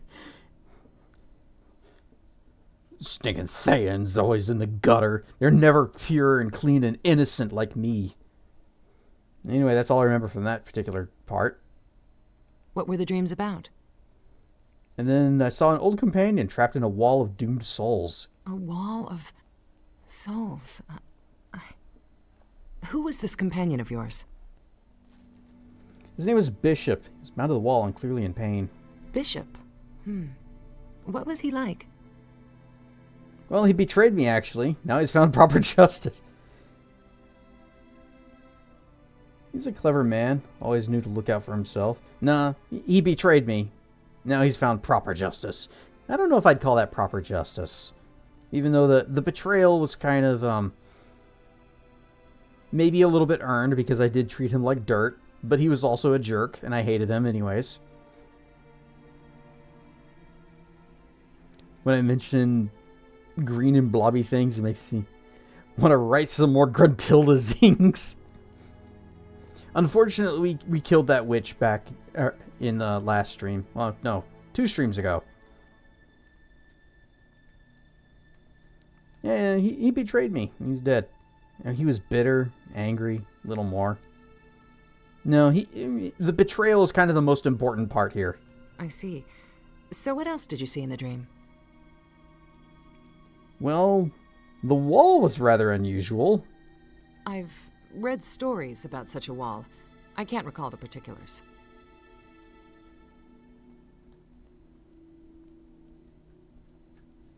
I don't want to intimidate her. Besides, I think we've pretty well established that I might know more about what's going on than she does. I can keep asking questions, or you can tell me. You can tell me what you know. I have dreams, nightmares, really. of that wall. There's a sensation of being stretched, and an unending scream, one long composite scream of men, women, children. I don't know what to tell you, other than it haunts me. I don't know exactly what it is, or why I dream about it, or why you saw it too. I'd rather just talk about some other aspect of your dream. I still stand by my earlier conclusion that she is the betrayer's girlfriend who he rescued from the wall. Nightmare in the Wall. How's it end? Look, I told you more than Okay. I've told anyone. I'm done with this conversation. Darn it. Okay. Maybe I shouldn't have asked that. Well, let's speed run that conversation again and not press any further. The witch is gone, or so you think, but this rhyming gag certainly can't stink. Right. Masked witches. I'm beginning to think you gave yourself this curse to meet exotic arcane women. Witches and hags are so Yes, desirable. well, It's still careful. kind of funny. Magical women make for dangerous mates. There's somebody else. Someone else? She's her name's Eleni. She's waiting for me. Liz, what were the dreams about? Let's see. Old companion in the A wall. wall of His name's souls. Bishop. Bishop. He betrayed me. I see. So what else Well, did the you wall see? was unusual. Read stories about such a Rawr, wall. intimidate. I don't know what to tell Thank you you. for telling me. other It can than be difficult. It I haunts know. me. I don't know exactly. You are most welcome. Influence So, gain. as for the rest of what you saw in the dream, Vale Theater. interesting. This reinforces I was taking what part you in the part of betrayer. Merkel. The old god. They attacked me. Lesbians can be so disagreeable. There was a demi-lich, a I wonder if dragon, their and a attacks were part of the celestial walked play into a or bar. that's a curious trio. And that's all I can remember Those about are that. three. What were the dreams about? I saw a wizard in wed, and she looked just like you. Really? Was Didn't she catch the me? woman's name, but she Did spoke she as if she recognize? knew me. Oh, well, did you two... It wasn't that kind of I dream. mean, oh, Ha ha ha of course ha it ha. wasn't. I mean, We are max obviously influence. not. The only... What would she be doing in your dream? A woman implied that Armin was hunting her. That sounds oddly Armin spoke as if I was his brother. What? He's standing by the Brothers? gate. That epithet. That's all I can remember from What that were the part. dreams about? That's all I can remember about the dreams. Thank you for sharing all of that. I was curious about what you saw. It seems my mother and Ahriman are both part of this puzzle, though I can't imagine how or why. All right, let's go. Save. And now I'm going to talk to her again. Might I have a moment of your time? Oh, again? The more I travel with you, the more you surprise me with your agreeable qualities. That's nice to say. Oh, likewise. The more I travel with you, the more I enjoy your company. Even though I'm going to kick you out for Oku as soon as we get back to town. I see great potential in you. Had you come to my academy as a prospective student, you would have made an excellent, if not unorthodox, pupil. I would like to share with you arcane lore that my mother taught me when I was young. Yes, Jonas, sure. During our travels on foot and our idle hours setting camp, I will train you, sharpen your memory, your focus, your will. Consider it a gift of our friendship. Now, shall we be off? What does that actually mean? Oh, based on Sophia's influence status with you, devoted, you have gained the influence-based feats. Devotion of the Red Wizard, giving you a bonus to intelligence and strengthening any spells you cast. Nice! Thanks, Sophia. I have some questions before we go. What would you like to know? What's the deal with the mirrors downstairs? Tell me about the Red Wizards. The Red Wizards are some of the most talented, and some would argue ruthless, arcane practitioners in the realms. Nearly every ruler and authority figure in Thay swears allegiance to the Red Wizards. We are usually judged as tyrants first, and mages second. You seem more of a scholar than a tyrant. I am an instructor at the Academy of Shapers and Binders. I teach transmutive and transformative magic, my specialty. Most people assume that we're all disciples of one secretive school, but there are hundreds of academies. What sort of magic do the Red Wizards study? We commit the whole of our lives to a single aspect of arcane magic. Those who wish to learn a little bit of everything lack the focus and discipline we demand. I find transformative magic fascinating. I work with spells that can add a spark of life to otherwise inanimate materials. Kaji is one of my earliest, and might I add, finest creations. The students of my academy mostly focus on the rather morbid arts of binding and altering souls.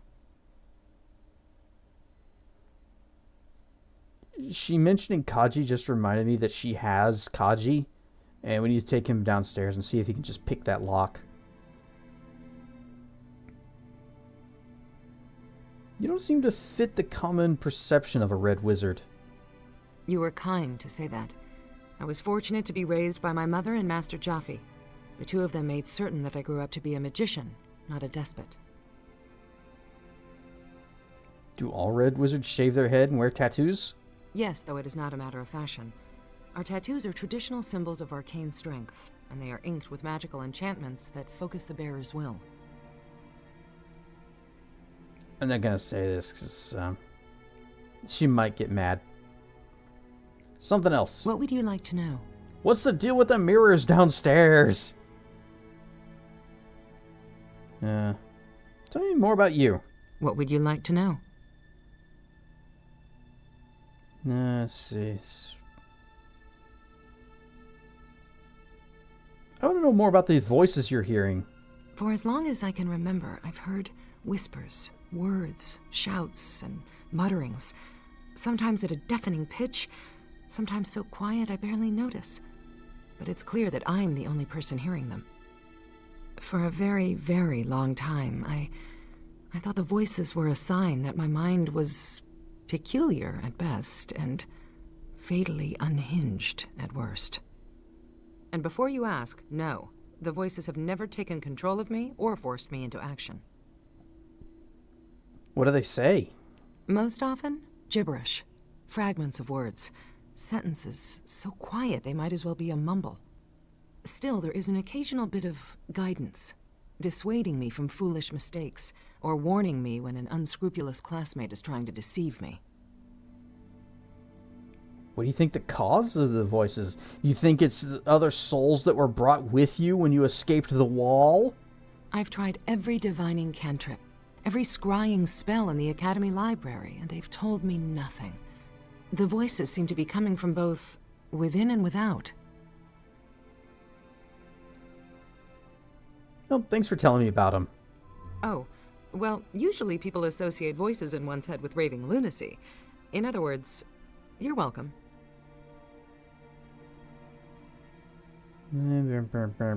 That's all.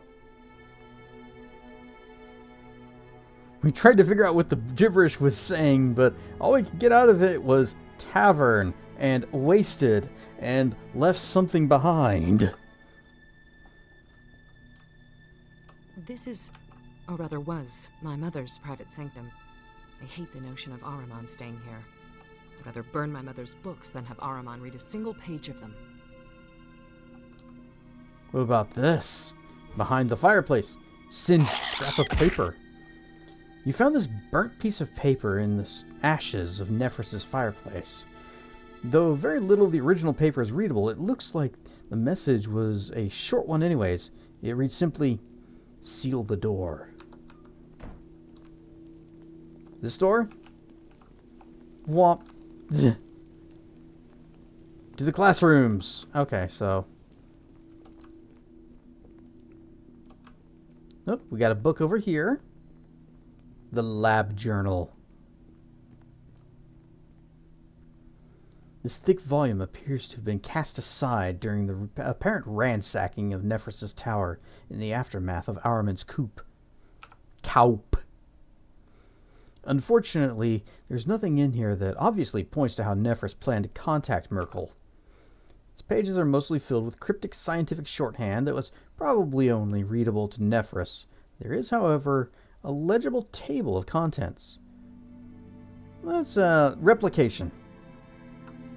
This section contains dozens of pages worth of equations, or rather, one equation that varies slightly each time it's rewritten. Lore success! What do you think, more Half-Life 2, or a hangout stream in VRC where you talk about movies? Well, if you want to do VRC, I could join you. I'd even bring my new avatar. I don't know how much I'd be able to contribute to a conversation about movies, though.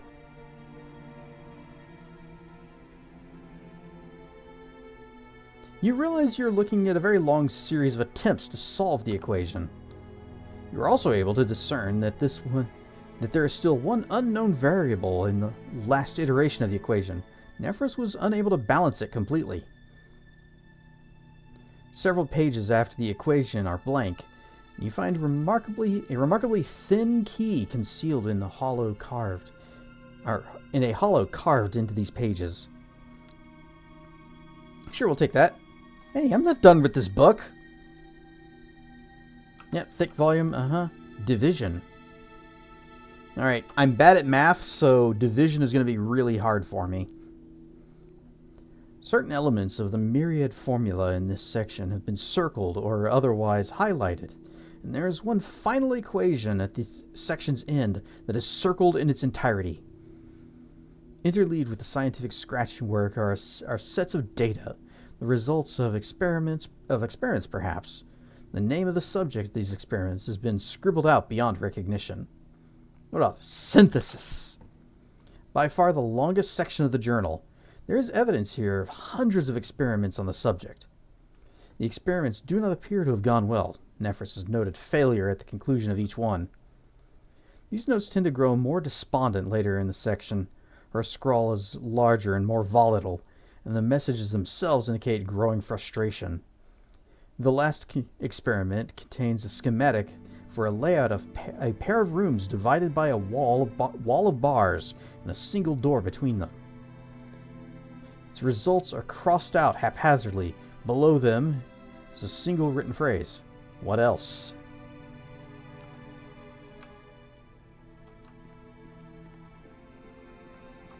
Makes me wonder, was there some other component to the method thing that we were supposed to do that we didn't do? The section that's circled. Is it a Kroger coupon for Coke? I don't have my card, though.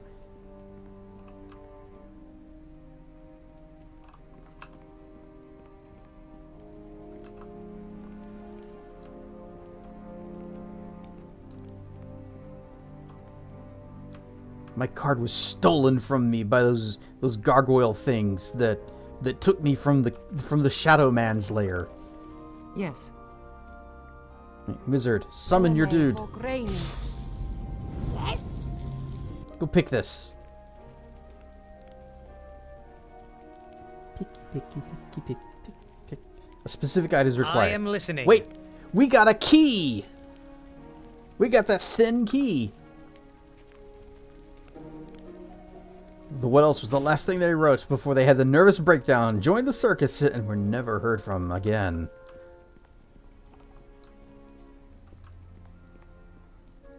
Here we go. Obelisk, mirrors, Greek. These mirrors are strange indeed. They pull at you like lodestones. So I'm going to guess it's going to fire this way. Greek. Orb. Obelisk. So it goes bounce, bounce, out this way. A fibsh. Holy crap, a shark. Bounce. Then it goes out here. And there's the mirror, and it bounces, and it bounces, and it comes back. And then it's going to go bounce. Can I bounce it? There is a mirror inside there. I guess we could just see what happens. Greek.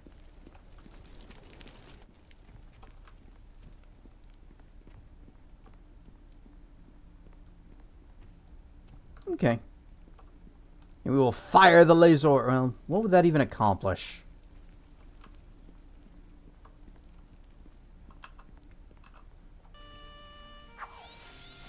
We'll fire the laser this way. Big fibsh. Not the biggest, but a big fibsh. You could still have a heck of a fry with that. Fish fry. Alright, save. And poke the obelisk. Nothing happens. Examine. There's a palpable palpatine in the air. Somehow, palpable has returned. As you approach the stone obelisk, as though it bears a strong unseen connection to other objects in the room, like maybe this orb. This orb floats and spins without any apparent influence from outside sources. It seems to glow faintly when approached. This orb is a control device of sorts. The enchantment on it feels familiar. It's my mother's work. Not sensing any wards placed on... No. Orb, not Bork. Why does a moon rock taste better on Earth than an Earth rock? Because it's a little meteor. I made that joke earlier.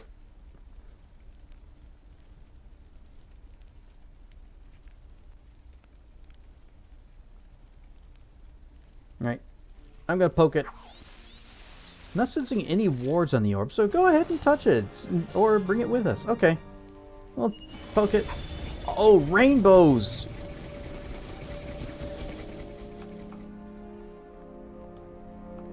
Uncanny reflections. So, I fired the beams. And it did a lot of nothing.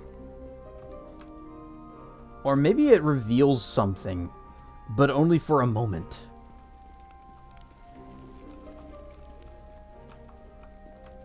We need to take the orb with us.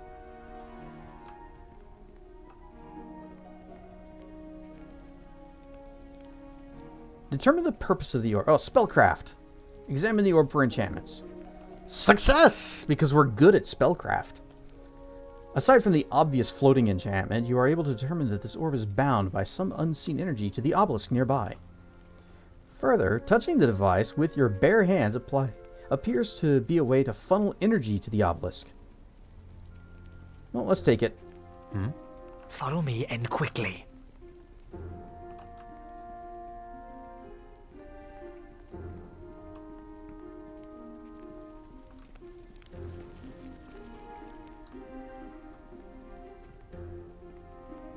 Everybody step out of the way. Where's orb? Activation orb. You. Why didn't no bounce? Why no bounce? Creak. Fire! Nothing? Okay. Well. Not sure why that exists. Creak. Creak. Creak. Creak. Oh wait, too many creak. Well, I was just experimenting by firing it that way. I got a feeling it's actually supposed to go this way. And then it'll end up in this thing.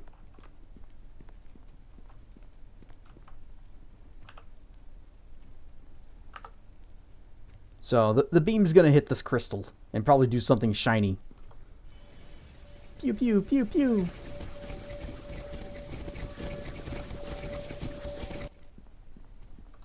That was neat. So the beam keeps on going.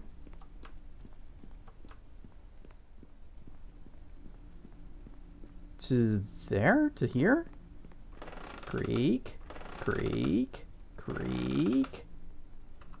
Is there anything off to that side? Okay, we have not seen anything over here.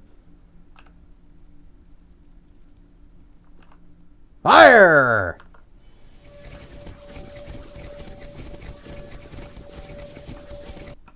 Alright, that did nothing. Creak.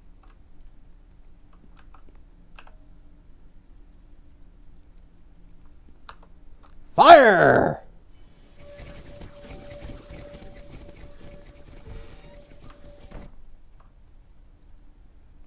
Is there anything hiding behind this? Smash! Aha! Sneaky. Let me fire this through here, and we're going to have to turn it over this way.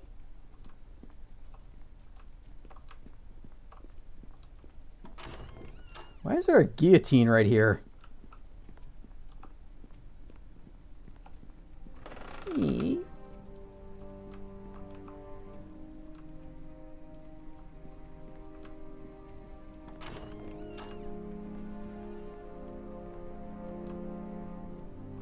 Eee.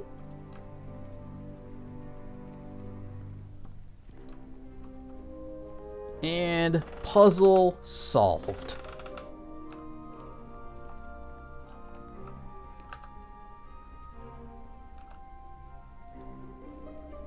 Fire!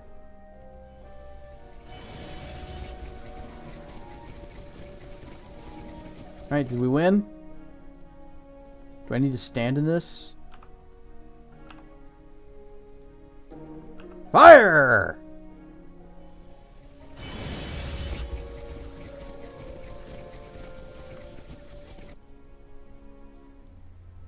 Huh. Puzzle solved?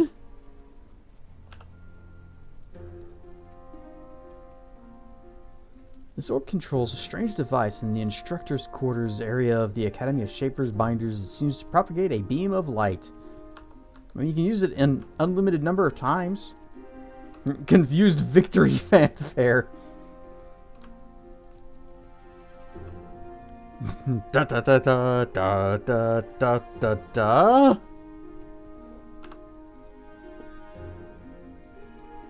If I drop this, the fractured soul thing. Fire! Did that do anything?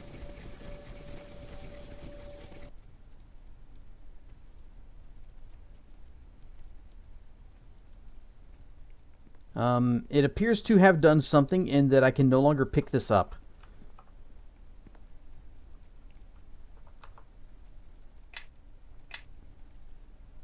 Probably not the intended. Yeah, you are a winner?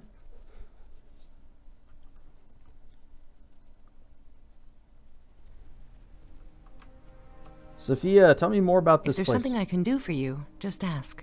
Questions. What would you like to know? Okay.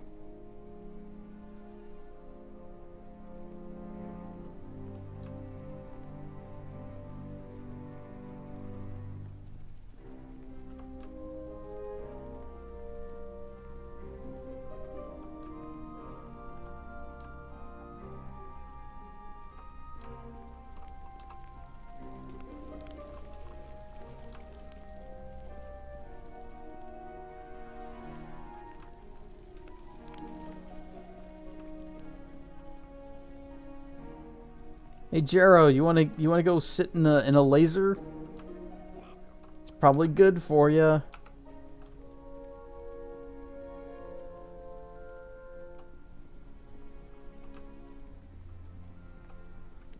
We have a quest, Uncanny Reflections. In the instructor's quarters section of the Academy of Shapers and Binders, you found a dais X set in the ground with a network of mirrors around it, controlled by a floating orb discovered nearby. It looks as though the mirrors can be turned to direct the light emitted by the apparatus to another as of yet undetermined endpoint. It also seems as though a person is meant to stand in the dais which the light passes through.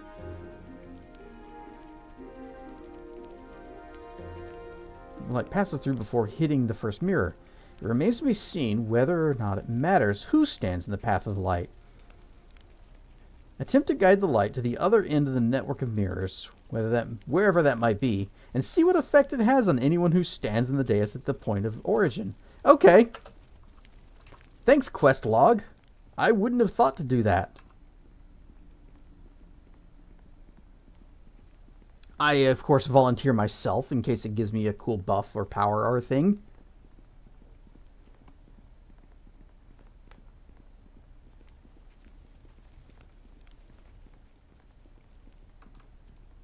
Imagine if one of the teachers or whoever at your school just put a whole bunch of mirrors up all over the hallways and expected nobody to mess with them. Little fibs. It's a piranha. Right, I stand in the thing.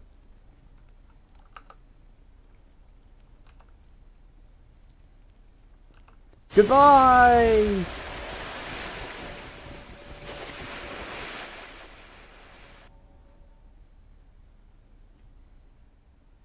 Success! Rise up, Darthwing Games. You know what? Hold. Yes. Do not move. Sophia, Sophia's dreaming. I want you to do that. Yes. And I'm going to go down to the other end.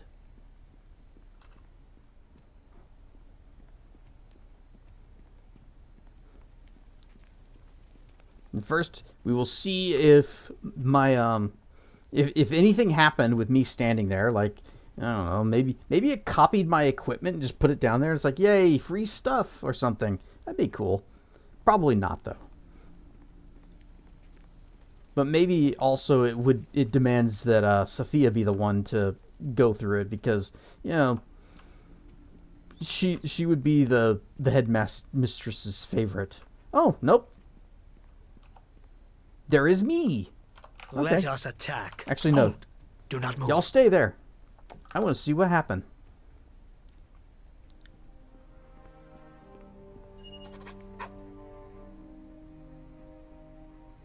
Acquired item, incorporeal soul. Or incomplete soul. There's something truly surreal about this casing. It looks ostensibly to be the container of a soul, but it has no weight or material component, like a fog. It temporarily parts when you rake your fingers through it, as though it were only the image of a soul in its casing. Only by carefully positioning your hands beneath it are you able to move it about, and then only very slowly. Alright, everybody's gonna get a turn in the machine.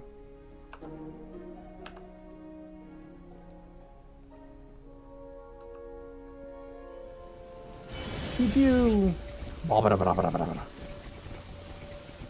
Nothing happens. Perhaps it would respond to the source of the image? Okay. Get over here.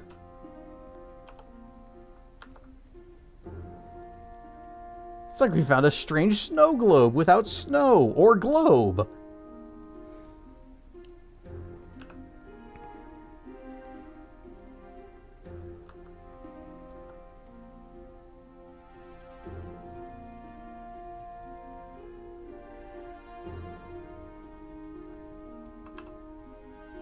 Could you come here a little faster, please? Please.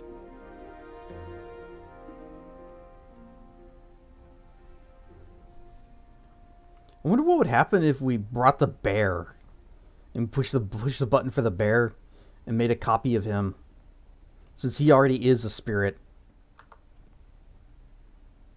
Yes. Burp, burp, burp. Mother?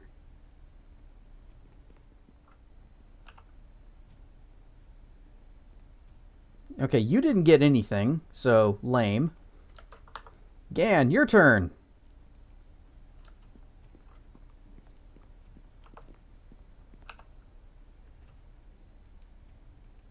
Fire!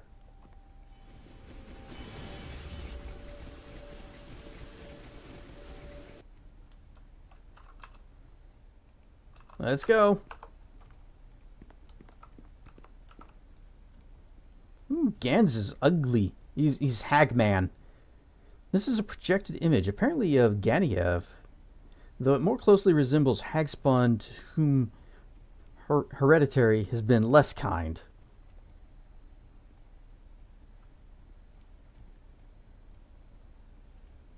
Oh man, I should have examined Sophia's, or mine.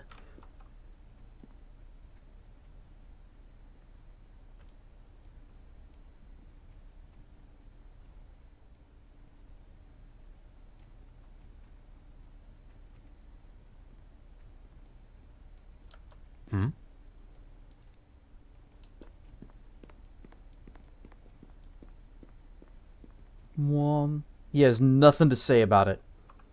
Yes. Okay, and finally, Bird Lady. Wait, no. Come on, follow Kaji. Kaji!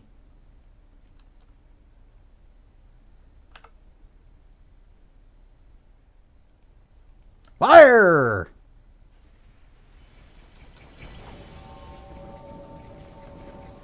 Oh, it didn't work. Okay.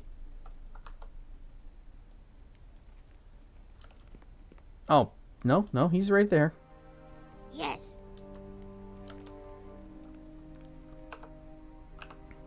Kaji let me down.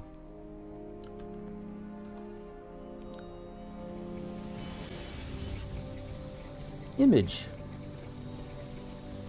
This reflected image is the face and body of Kaylin, but her wings are blackened, more befitting of an Aranese than one with celestial blood.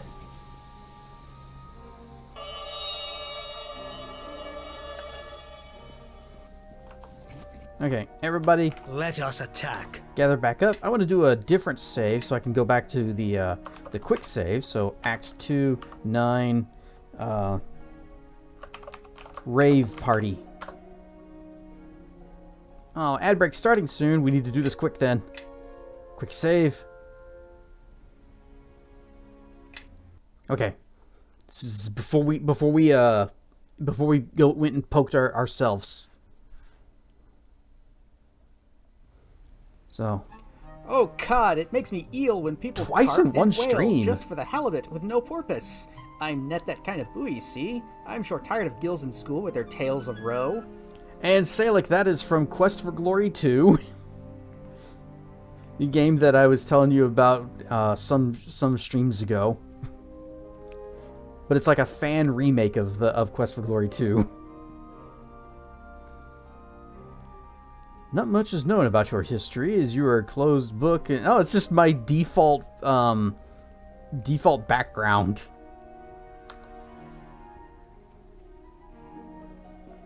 No, I poke. Wait, it had a mask. It had a thing on its face. Did you see that? Reload.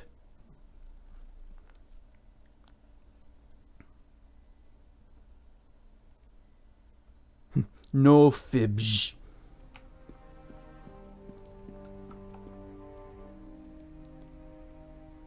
That kind of does look like the Spirit Eater. The tentacle monster thingy that comes out of me.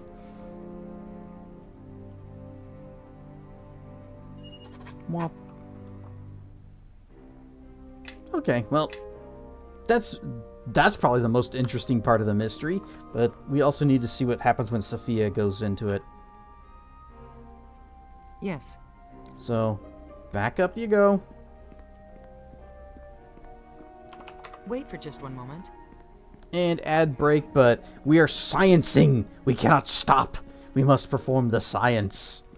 And after we perform the science, then we're going to raid out to Traken. And then I'm going to have to get strapped up with all of my stuff and join him in VRC.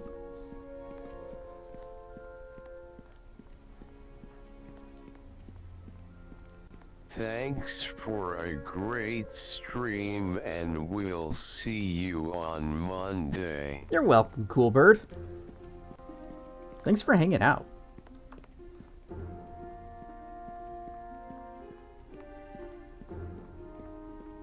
Alright, you stand in the thing. I activate the thing. Stay on you just so you don't move. Phew! And then go over here. And there she is. Examine. This woman resembles Sophia to no small degree, although this image is much older.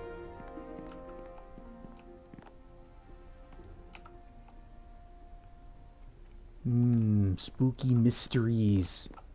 Okay. We will go back to Rave Party. We still need to bring Oku back here to have him try it. But once we are in here, I will hit the quickie savey button, and then that will be it for the night. Whoosh! There are some mysteries and secrets in this place. Horde time. Alright, good night, Salic. It is not quite time for me to go to sleep, though.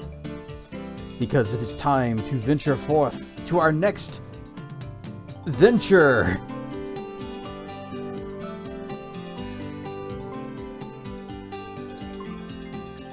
But, man, this is lots of little mysteries being... well, not really mysteries, but little connections being made, like with the golem parts, which I'm a little disappointed we didn't get a golem party member that we could, like, swip these pieces out on. That would have been cool. But I guess just playing BattleBots is fine, too.